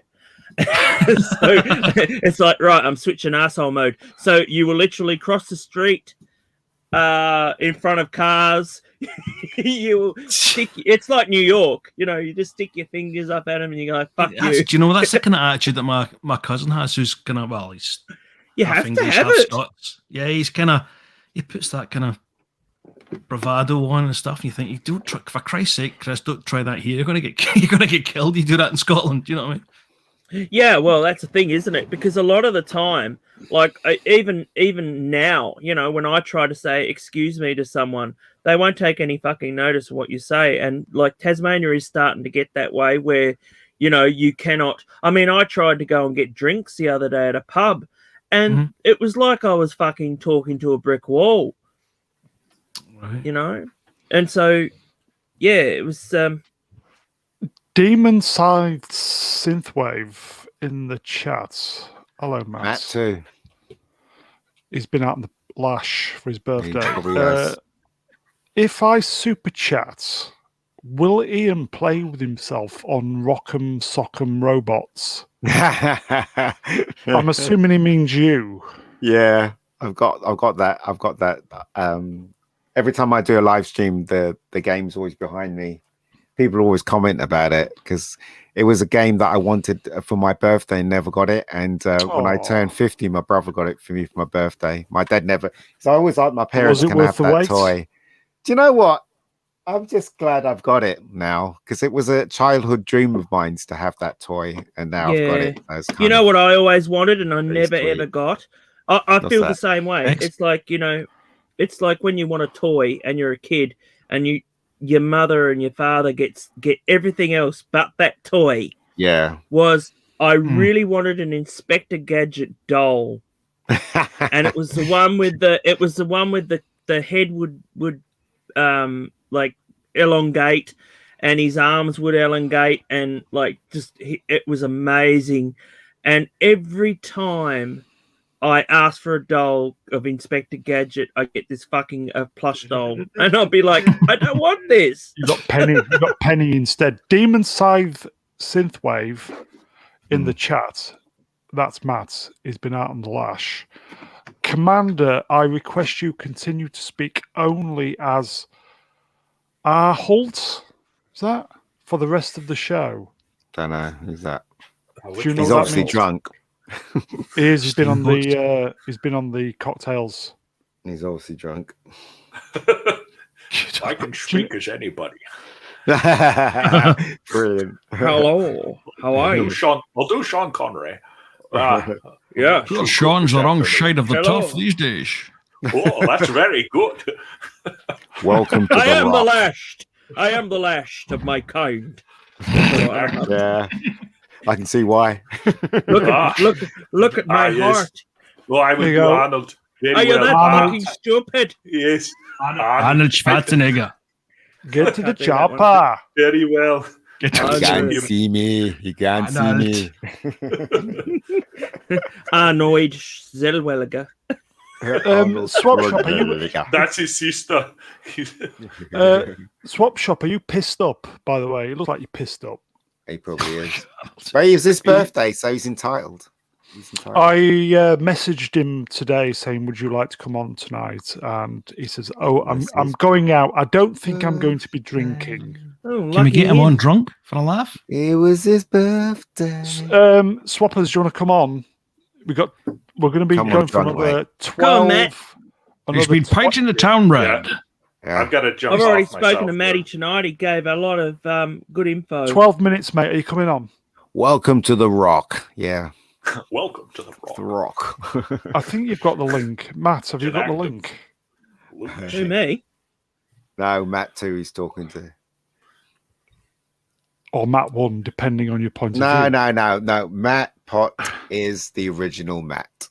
Matt 2 is the other one. No, it's Pott, fine. how old are you? Who, me? I'm too No, old. I'm still I'm 46. I think I've got to jump off here, Mr. Brown, real quick. Okay. That's going to be it for me for today. Sorry. Okay. I hit the 2 hour mark. And good to talk to you, Commander. Yeah, good to talk to you, Commander. Take it I'm easy. glad to be able to make it. Yeah, thanks for having me on, gentlemen. We'll speak soon, Commander. Yes, always a privilege to have you on, my friend. Absolutely. Once I salute you. Thank you, gentlemen. Once I'm live streaming here in the next week or two, I'd like to have each one of you on in turn and see what we can chat about. Yeah. Okay, my friend. Always my pleasure. Anytime, mate. Okay. Always great to have you on, my friend. Say hello to the wife. Take care. Will do. Enjoy. Bye. We'll go for another 10 minutes, and then we'll call it a draw because. Why are you getting Demonscythe on here, and then you're going to cut him off in 10 minutes' time? Well, we've been on for a long time, mate, and I tell you, I've been working today, and I'm knackered, pal. Yeah, I know. You went on Dan's channel. No, I was working, pal. On that. I know. You got to work. I know what it's like. Yeah, it's crazy. It's terrible having to earn money, you know. Yeah. Yeah. I don't have that problem. Well, you know, God. You did go out riding on your bike today, though, didn't you, Ian? So I did. You know what? It's the first time I've been out on the bike for God knows, well, since September, just to enjoy riding a bicycle. You used to do those races. Did you have it without a seat? Yeah. Oh, I don't cycle with a seat. You just have the seat post up your ass. What's the point of cycling if you? It's like sitting on a razor blade. Yeah. Just bear with me. I'm going to invite. I'm going to put the link in the chat. Watch everybody come on. Well, you can decide on who comes on. I'm going to send it on. Except that one. 10 minutes. What was you talking about, Matt, today? Then with Dan. Yes. Well, we talked Eternals. Yeah, Eternals. Okay. Yeah, we talked Eternals. We talked about Amazon as well, buying James Bond and all these other. Yeah, forgot to mention that. RoboCop and I'm sort of like on the fence on that. I don't know if they'll probably charge a premium for James Bond on the actual. Amazon doesn't actually own James Bond itself, only the rights to show it. That's correct, isn't it? Because they're buying MGM. Yeah, I think MGM has a deal with Broccoli. And but they don't actually they don't own Bond itself. It's just the rights to show it. The thing is though, it's kind of that they own it once they buy MGM, because MGM's licensed to produce those films. So somebody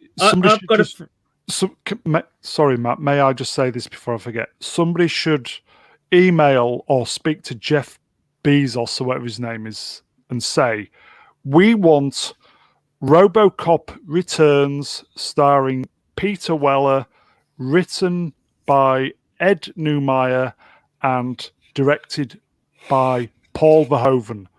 That's what we want, nothing else. Right, carry on.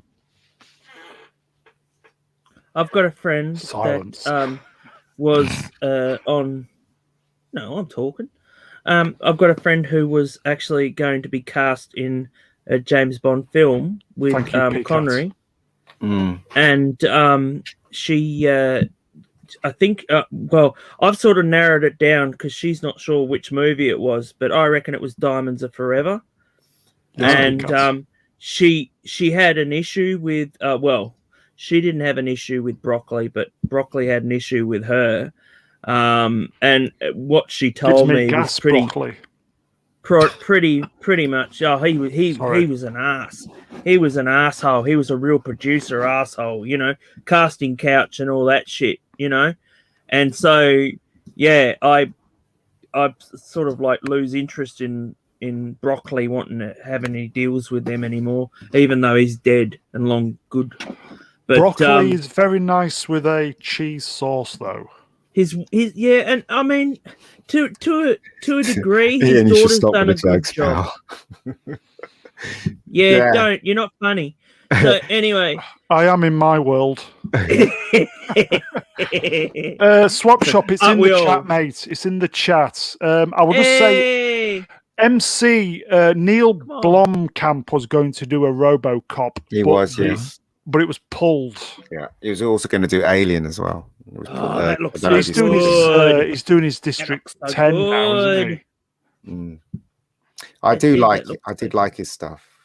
of stuff that he's done. Yeah, District 9 was all right. Yeah. But it's good achievement. I hated the ending. The ending.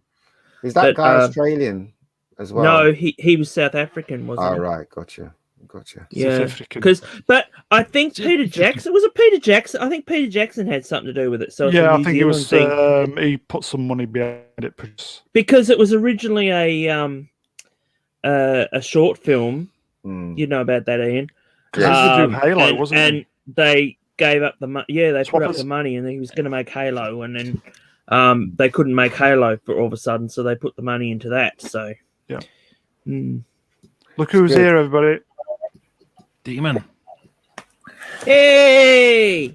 He's long time no see, brother. Now, listen here. You right, I'll just boot him off. I'm completely sober, I'll have you know. Thanks for my reputation. Sean Connery. Slur your words. I won't hear any of this bullshit about me being drunk. Okay? Demon, you sound more clear than normal. Yeah, he does. Well, very, very drunk. Because I think I sound much better than I normally do. What's that? What is that? You sound proper English, you do. Dudley Moore in Arthur. That's what you should do. Or Eddie Hitler in any episode of Bottom. That's right. Better in Arthur too. Absolutely. Eddie Hitler, Jesus. Eddie Hitler's in The Last Jedi. He is. He is. Tragic. I got a shock when I saw that. He is. He is. I was like, jeez. I can't it would have remember been better if last Rick Jedi. Mail had shown up. I only seen it once. That was enough for me. 9 minutes. I recently saw, as shouldn't I have said even on the seen it. previous stream, 9 minutes, and then the stream just prevented me from watching it, and that was enough. So Last Jedi. What stream prevented you from watching it? The stream that you desperately needed to get out of your body in the toilets? You could probably watch it now and enjoy it.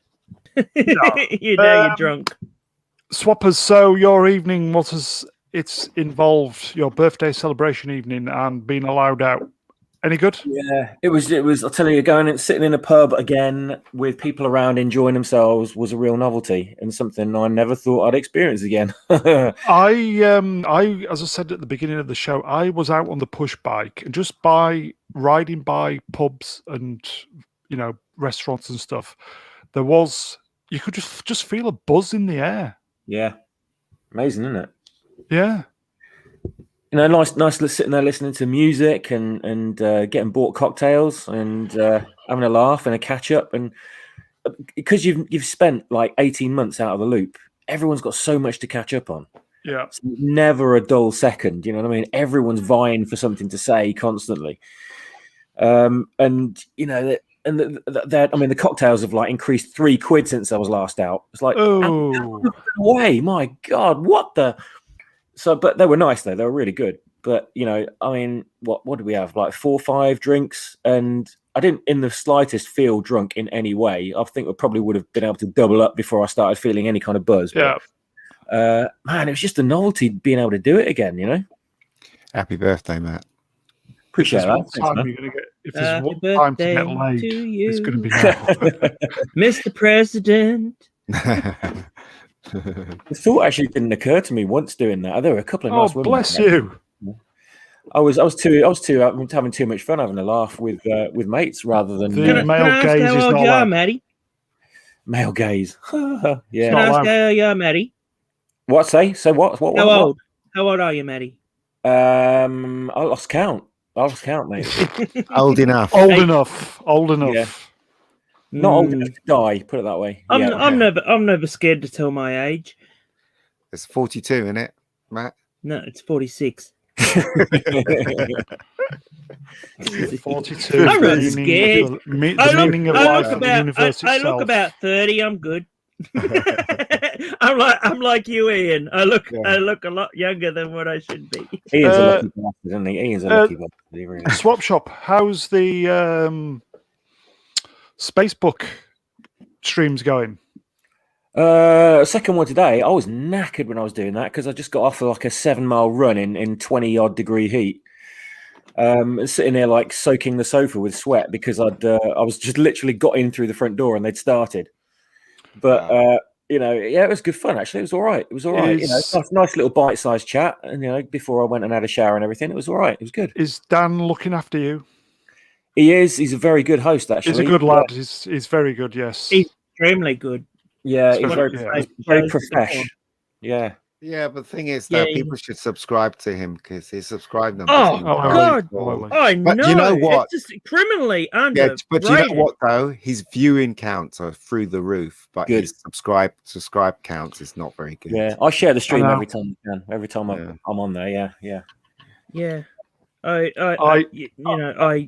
I would kind of imagine he's got the watched hours, but he's not getting his. He's not getting the subscribers. Yeah, no. Sad. Maybe I think a lot of people that get subscribers don't do it off the back of live streams. They do it off the back of their opinion videos. You know what I mean? I see some of these little wankers from Doctor Who fandom, and they have huge fucking numbers, like in the thousands. Okay. And they're absolute twats. Yeah, I don't know what's going on. They're like some of them have got fucking bloody hair that looks like a fucking bloody rainbow, like flurry, and their nails are all fucking done and all that sort of shit. And their numbers are through the roof. Very observant. And I keep getting recommended. For all their fucking casts, but none of them for Dan or anything like that. I just stumbled upon Dan's and it just he just spoke to me straight away. I was like, this is fucking awesome. I can hear MegaGeek just shaking his head silently with the description of those people. No comment, pal. No comment. They're creepy. They're fucking creepy. I mean, I'd love it if Ian actually had his own stream. He's too busy working and going on other people's channels. Well, I get invited to a lot of channels actually, and I don't mind going. And I love talking film. That's my thing. I can talk film till the cows come home, and I love reading about film as well. People, talking to people like Matt 1 and Matt 2, and you guys, it just makes me feel happy. That's the reason why I do it. When somebody invites me on, doesn't matter how many people are watching, if they want me to talk about film, I'm happy to do it. This is one reason I loved the Cameron Pasha stream in the week on Tuesday night. That was quite cool because I was loving listening to because I knew what was going through your head when Cameron was talking. I was thinking, man, this is great, like listening to MegaGeek and Cameron like talking. They're both in the same industry but in different countries. I was just like, this is going to be great. Yeah, Cameron's just a treasure trove of information, isn't he? You can just like the touch paper and retire. So good. I was going to invite him on tonight, but it was very, very last minute, so I decided not to. So I'm definitely he's a busy man, though. Yeah, Ian, so I know he is. I think we were just lucky during the week. Yeah, he's a very busy man. He's a very clever man as well, as far as I'm concerned. Brilliant. He's brilliant. Yeah, he knows exactly what he's talking about, and also he's very brave to fight against the system as well. Yeah. So you got to take your hat off to that. A lot of people in Hollywood, they're too scared to fight against the system, but this guy doesn't seem to be scared at all. Really. Yeah, he's like Gina Carano in that respect, and he's like fearless. He knows what's true and he goes with it. Yeah. As soon as I finished Dan's stream last night, Rabbi had a stream going. And I have you seen this, Ian? Anyway, I do like his channel graphics nowadays. He got I don't know about graphics, but he had this lady on last night, and I was like, should I write in the chat that she needs to laugh more? Because like every time she laughed, she jiggled. Oh my god! Yeah. And it was like just like that, and like he had someone else, and he had all of a sudden like I have a big screen TV, and then suddenly all of a sudden he put her on the big screen, and I'm like, whoa. What about that Star Wars girl? I think she's really cute. Sometimes I watch her show. Yeah, sometimes I watch her show just because of her, and everything she's saying goes right over my head. But I'm just watching her. I think I had a dream about her. Really? The same thing. Yeah, she's lovely. She's lovely. She's a lovely girl. I think she's a bit mean. Really? Yeah, I think she's mean streak to her. Because, I mean, even though I don't agree with what that chubby lady had to say about, people being attracted to her and everything, hey, problem being, I saw that. I saw that on your Twitter feed about the big woman that was like, why aren't you attracted to me? Yeah. and I'm like, it's just she was really mean. She was like, "Oh, I can see why you're you're obviously single," and it's like, but you don't really need to. You're like, I didn't say anything about it, because I just felt, okay, yeah, she's attractive, but obviously, I don't like her attitude though. Her attitude stinks. Yeah, I mean, everybody's entitled. She's a bit young for me. They're all entitled to the opinion. I do like Jedi Bunny as well. I think she's, because like, if you ask me what those two channels were about, I know the Star Wars girl's about Star Wars, but if you ask me what that episode was about, I couldn't tell you. I'm just looking at them. Yeah, because they're really cute. Both of them are really cute. I love how it's not like I agree that they are very passionate about what they like to do and what they like to say, and they're not one of these ones that sit in a There's one that's women on this channel. We need to get someone like a lot of them now. They've that Twitch thing's gotten into. It's big now. That whole thing about the women being they're in bikinis and they really belong on OnlyFans. Yeah, exactly. And some of them actually do have both. I'm trying, Cockney. I'm trying, mate. I'm trying. Try hard. It's not easy. It's not easy, but you're just so hard. You just won't take a new person on. You're just like I might not have a choice. I might have to reimagine it now because the main actress is going to let me down. So I might have to reimagine it. But it's still up in the air at the moment. So it's hard. You need to put a transvestite in there. Okay? You need to put. Does the actress know how popular she is with us guys on here? She does. Good. She does. I need a moment. Hang on. The thing is, though, if you want to help me, we're going to do that, Cockney. Definitely going to do that. But if you want to help me, just bombard her with emails saying why I'm doing season 2. Just bombard her with emails. Maybe we should do a stream. Do you want us to do a live stream saying why we'd love her back? I'm not telling you to do it. It was just a joke. But I'm just saying, I can organise it. Very popular, but I think we should organise that then a stream. It wouldn't hurt. It wouldn't hurt. It's Katie, isn't it? Katie. Yeah, if you just let her know how much you appreciate her as Rebecca Gold, I guess I just appreciate her. Yeah. You know what I mean? Just say how great she is in it, blah blah. I hope you do season 2. Just say just bombard her with that. So the seed there, yeah. And I don't want to see a transvestite in the role. Problem being, cast me as Rebecca Gold. I'd watch it. I might just do that, mate. I might just do that. It would be fabulous. As long as he keeps his hat and fag in his mouth. That's right, yeah. And he wears a skirt. A short one.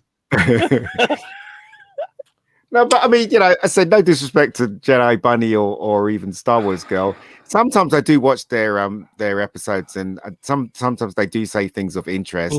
But 9 times out of 10, I'm watching it because they're really cute. Both of them are really cute. Extremely so. I think that's just the big thing that helps their channels, isn't it? Because it gets in a lot of people. Then afterwards, when people sort of get attracted by what's going on visually, they go, "Oh, that's actually quite interesting what they're talking about here. I'll subscribe."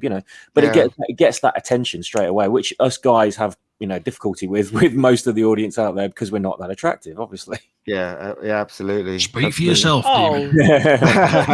Well, just by definition, by being men. The fact of the matter is, a lot of men don't want to put their faces on the internet. They don't. They want to wear masks. They want to wear, that's specialist cartoons and stuff like that. Oh, funny shit. Yeah, but because I mean, if I had a show, I'd put my face on there. I wouldn't be scared of, Problem whatever. being in the chat says Inspector Problem Copper. I'm on for that one. That sounds fantastic. That sounds like a BBC Watchdog program. Inspector. Oh, problem being, you needed to put Inspector Problem Time Copper.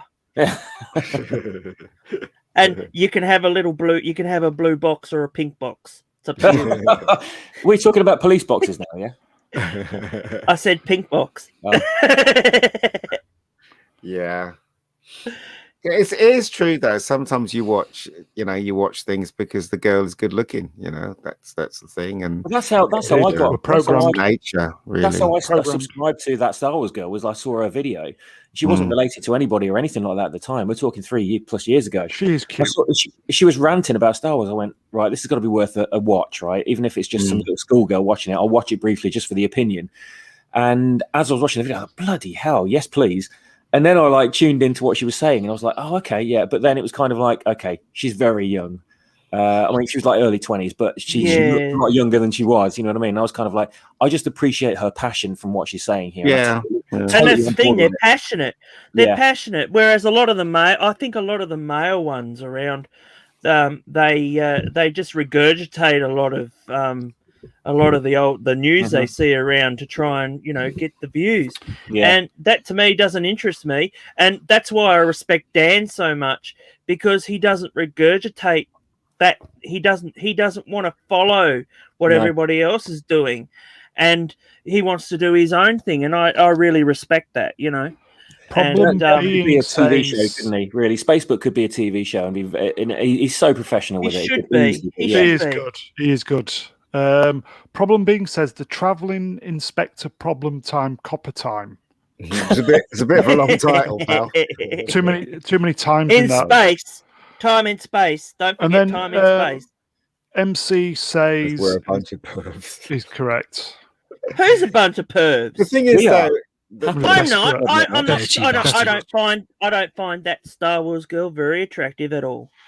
She did that thing about the Spider-Man comic, and she did a cosplay of the same pose. Oh, yes. And I was thinking to myself, yeah, she is. She's gorgeous. She's tiny, her, but I don't find her attractive. Looks great. Yeah, she looks great. I remember watching the one when she went to the Star Wars thing in Disney, where she was queuing up to go on the Millennium Falcon. Sober 3PO. That video? Yeah, that was quite fun. A lot of comic book artists and that well-known comic book artists, they end up with a lot of slave girl Leias because they meet them at cons. Yeah. I would. Seriously, that's how they meet their girlfriends. So that's why slave I haven't girls. met anyone yet. Yeah. But they're both. The thing is, though, I mean, there's people on YouTube and they have their own channels that makes Gary's views seem like a drop in the ocean. Oh yeah. There are people that get millions and millions of people watching them. It's crazy, right? This is one of the reasons why. Yeah. Sorry, Matt. Go Sorry, Maddie. No, you go, Maddie. I was just going to say, this is one of the main reasons why the Star Wars girl jumped to 100,000 subs in such a short space of time, is because she's visually appealing to the majority of the fan base, who are male. Yeah. So immediately that she's got a captive audience, and they're also sub. And this is why so many women have such massive sub counts in such a short space of time, where it takes a hell of a grind for a lot of guys like Gary to do it. There's this girl that has a riding crop. And who's that? I'm not saying her name. Right, okay. On purpose. But anyway, I could see she was just regurgitating the news. She didn't have any real passion towards what she was talking about, and it was only just to get the view. It was literally just to get the views. That was it. And so I stopped following her because I was like, you're not genuine. Courtney Spock in the chat. Check out my new segment. New ideas other people are regurgitating. Oh, there is a lot of that. There is a lot of that. There is, mate. I tell you that for nothing. Yeah. And then he says mecha random. Oh, who's that? Who's that? I don't know who you're talking about. I don't know either. No. Yeah. No. The minute you see her, you're going, Christ, that's her. She's a very ample lady that kind of throws them about a bit. She wears glasses and she has red hair. Oh, that's a jiggler. Yeah, she's geeky. She's American. I'm not she's talking geeky. About geeky. I'm talking about jiggling. Trevor likes. She's currently at war with the Fandom Menace, is she not? No, not anymore. No, at war with the Fandom Menace. I think there's a bit of a. I don't know the full story about what's happened, but it appears to be everyone fighting. Here you go, guys. Problem being says, speaking of mucky random, I suggest you watch Blake 7. And she said, why would I want to watch that old shit? Yeah, Honest Barber, that's a good reason to watch it. Her loss, Why would mate. you watch anything? Her loss. I don't think she really understands. No. Like, have you unsubbed? No, Lee did. I unsubbed her from that moment. I was never subbed. I mean, you don't need to talk to your fans like shit. To Star Wars Girl or Jedi Bunny, I'm not subbed Tom's to those best two friend, either. apparently. You know, so I watch all these assholes have a go at these people in the chat and in Twitter and everything like that, and you don't need to unless they attack you. I mean, I went to go and tell someone that because look, I don't know if you're going to talk about this at all today. Go on, Ian. But yeah, Ellen Page and that photo.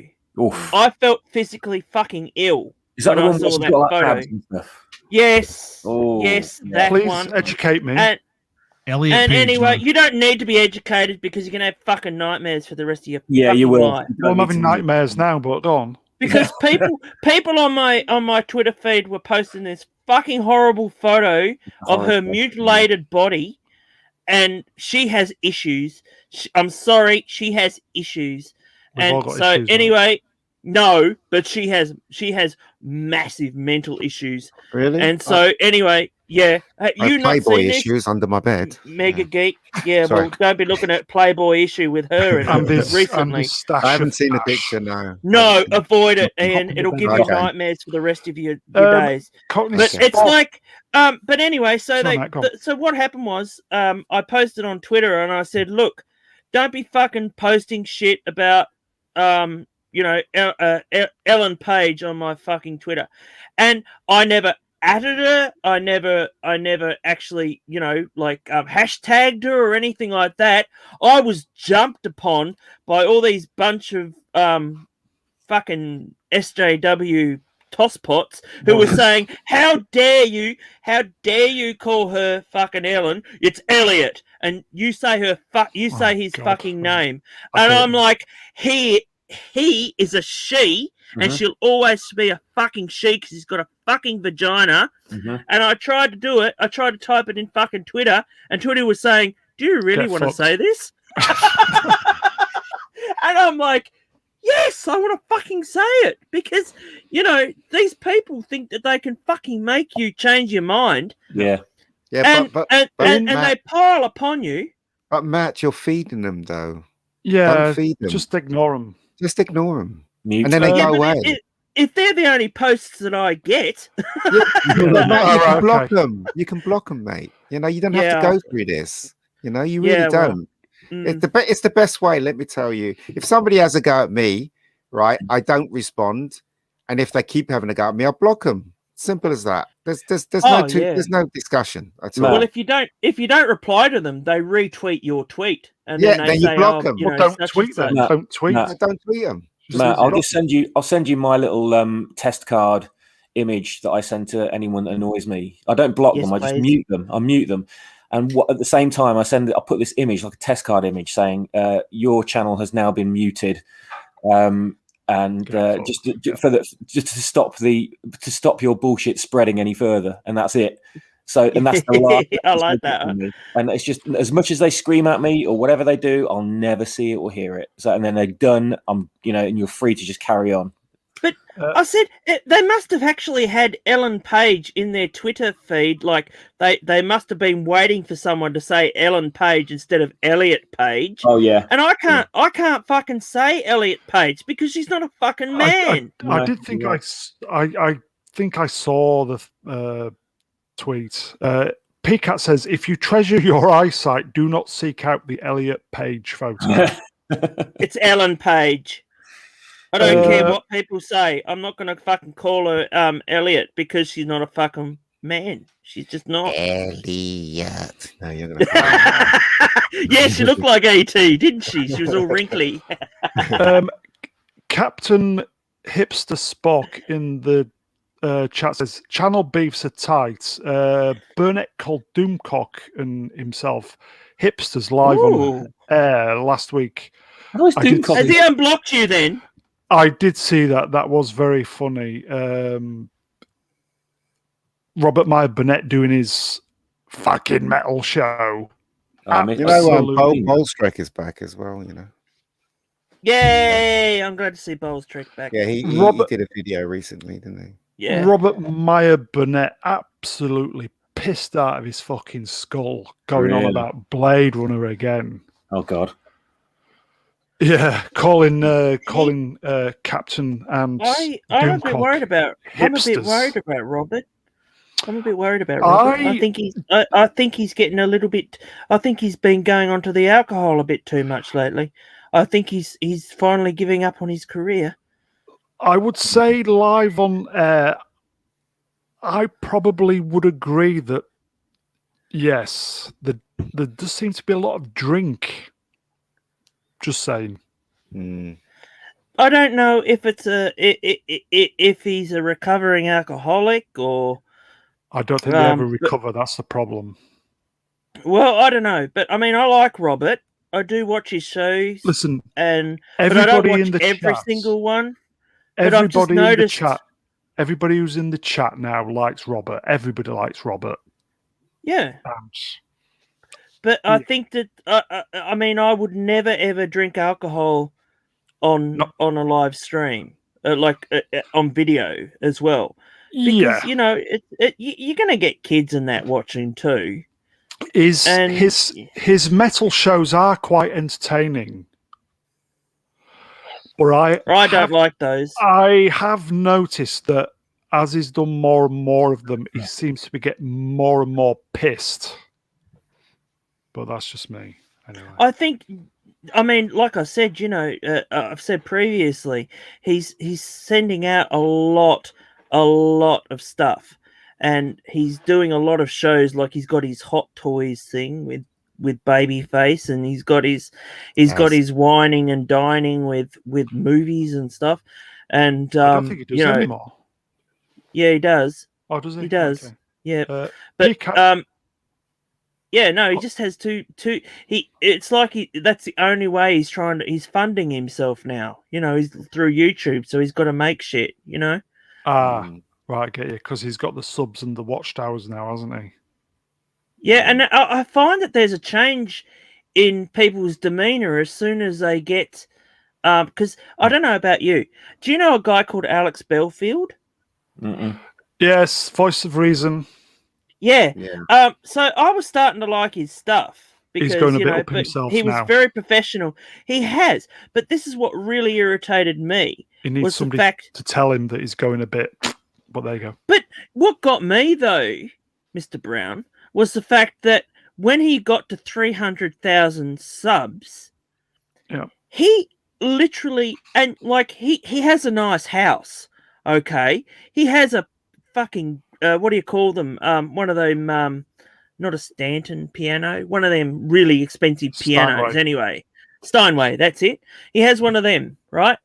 And anyway, it's really well polished and everything too. Definitely not dusty. And anyway, he lives in Nottingham, I think, which is a pretty good suburb. That's an expensive suburb, isn't it, in England? Swap shop. Swap shop, Matty? Don't ask me on that one, mate. Because it's like Notting Hill, isn't it? He looks like he's doing really well for himself. But the thing is, though, Mr. Brown, I will say just quickly, in his defence, he has said many times that he works his bollocks off. So fair enough. Yeah, but then he turned around as soon as he hit 300,000 subscribers, right? Yeah. As soon as he hit that, he turned around and he said to his followers, "I want 50 grand. I want 80 grand." Oh, okay. And they wanted paid 80 grand, and they fucking paid him. Yeah. Because he wants to take the police to court. And it's the BBC and the thing. Yeah. He doesn't fucking lose anything. It's these poor buggers that have spent all this friggin' money on giving him. They won't get any of that back. But he'll be the winner you know, and the fact is, if he thinks that he is so fucking almighty powerful and that, you know, he is in the right, then he should have fucking put his own money into that himself. Then trying to scab off, I'm sorry, we call them scabs here. Trying to scab there's a fine off line, mate. Yes, there's a fine line. And he has crossed the line as far as I'm concerned. Yeah. As far it really gets my goat when they ask for money. It I think really he's angry, does. ladies and Without gents. any. Yeah, but like what they need to do is, I think this is a really fantastic idea, and maybe you should think about it, Mr. Brown, is because I think that you need to have like something to sell, like t-shirts, merch. Hey, if you want to, you know, I'm sure there's a few people around that'd buy it for $5. I will sell my soul. MegaGeek, would you buy my soul? What do you think? I was worried what you're going to say then. Your arsehole. MegaGeek, you here? Yeah, I'm here. Sorry. We're going to call it. Yeah, okay. I was going to say we're going to call it a draw in 5 minutes. Yeah. Mate, so I'm going to go right now because I'm really tired, guys. Okay. Listen, happy birthday, Matty. Happy birthday. Oh, thanks, man. I wish you guys could have all been there, but we'll catch up at some point down the line. We'll sort definitely. That out at some point. Yeah. And Matt one, pleasure as always. Thank you, Ian. Always, mate. Yeah, good always. To see you. And what's Mr. Young, sir? Brian. Good meeting you again, Brian. Yeah, you too, mate. Yeah. And Ian, best. Pleasure, pal. Pleasure. We'll see you hopefully midweek if that's okay, mate. Yeah, I'm around. Right. I'm just Love you, tired. man. I would stay, but I'm All right, knackered, pal. All right. Yeah, love you, brother. No, fair enough, Take mate. it easy. You See you later, guys. Right. Sleep well. Charles says goodbye. Cheers, dude. We may as well make it to the 3. Yeah. Yeah, so I mean what you need to do, right, is to like produce t-shirts and that and sell them that way. Mate, I fucking tried and nobody wants to. I fucking tried. You don't but the thing is though, I haven't seen you put them up like some them up every stream. Well, I'll just do I'll just do if what you make a really good one, believe me, people will notice. Believe me, it happened to me. I think I've done a couple of half decent designs and nobody wants to know.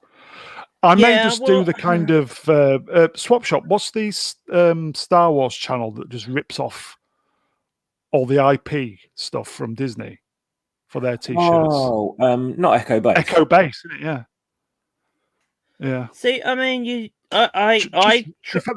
A lot of YouTubers personally just rip off other people's IP and they just don't give a fuck. Oh, absolutely. Absolutely. But it happens everywhere, though. Whereas I came up with a. I do, because it's not my IP. I came up with a great design of a t-shirt, and it was doing gangbusters. It was doing gangbusters. I was in the like the top 10.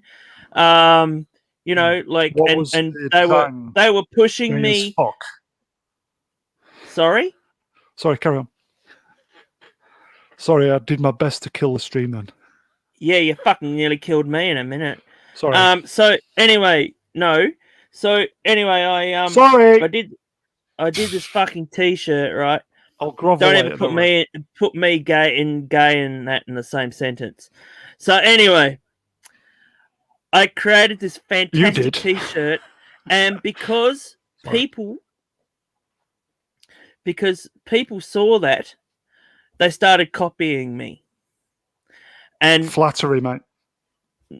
Yeah, but unfortunately, it's also unfortunately they started taking that part of what I'd created away, and so I wasn't making as much money because they copied my idea, because it was so original that they couldn't fucking believe it, and they were like, ooh, and I was getting promoted everywhere and everything like that, and it just went downhill as soon as people started copying.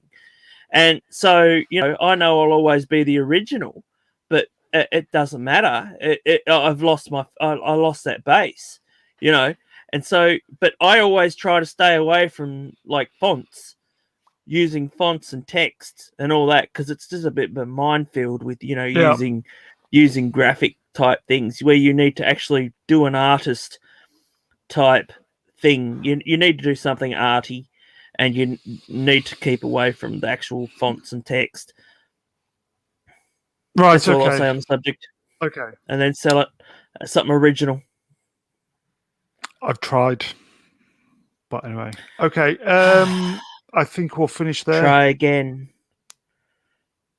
Yes, sir. I will just say to everybody in the chat, we were a little bit slow to get going tonight, fellas, but as soon as you guys turned up, the party got going. So Cockney, MC, Problem Being, PCAT, Tupac, cheers, guys. I'll just thank the guests. Matt Pott, thank you for popping in, my friend. Thank you. If I offended you, I offend everybody, How? mate. So it's not just you. So how did you offend me?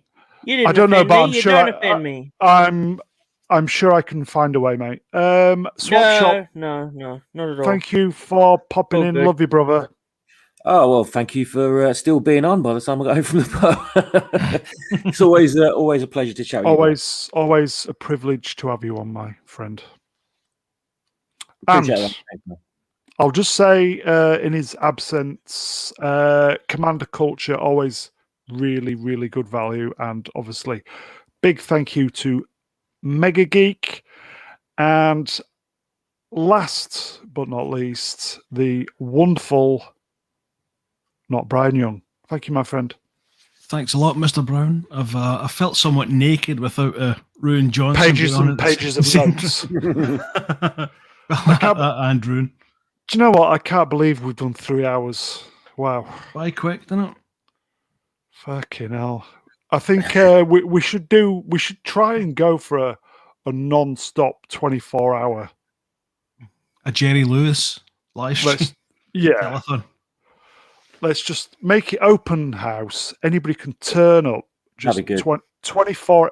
Well, basically, what we do is we put the link in the chat, and we'll just see what happens. Anybody can come on. Yeah, that'd be good.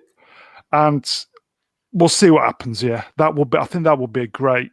You know, when it's like a bank holiday or something, maybe try that. So maybe that could be the way to go at some point. So, again, I will thank MC, Hipster Spot, Problem Being, PCATs, Tupac. Who else have I think that's about it.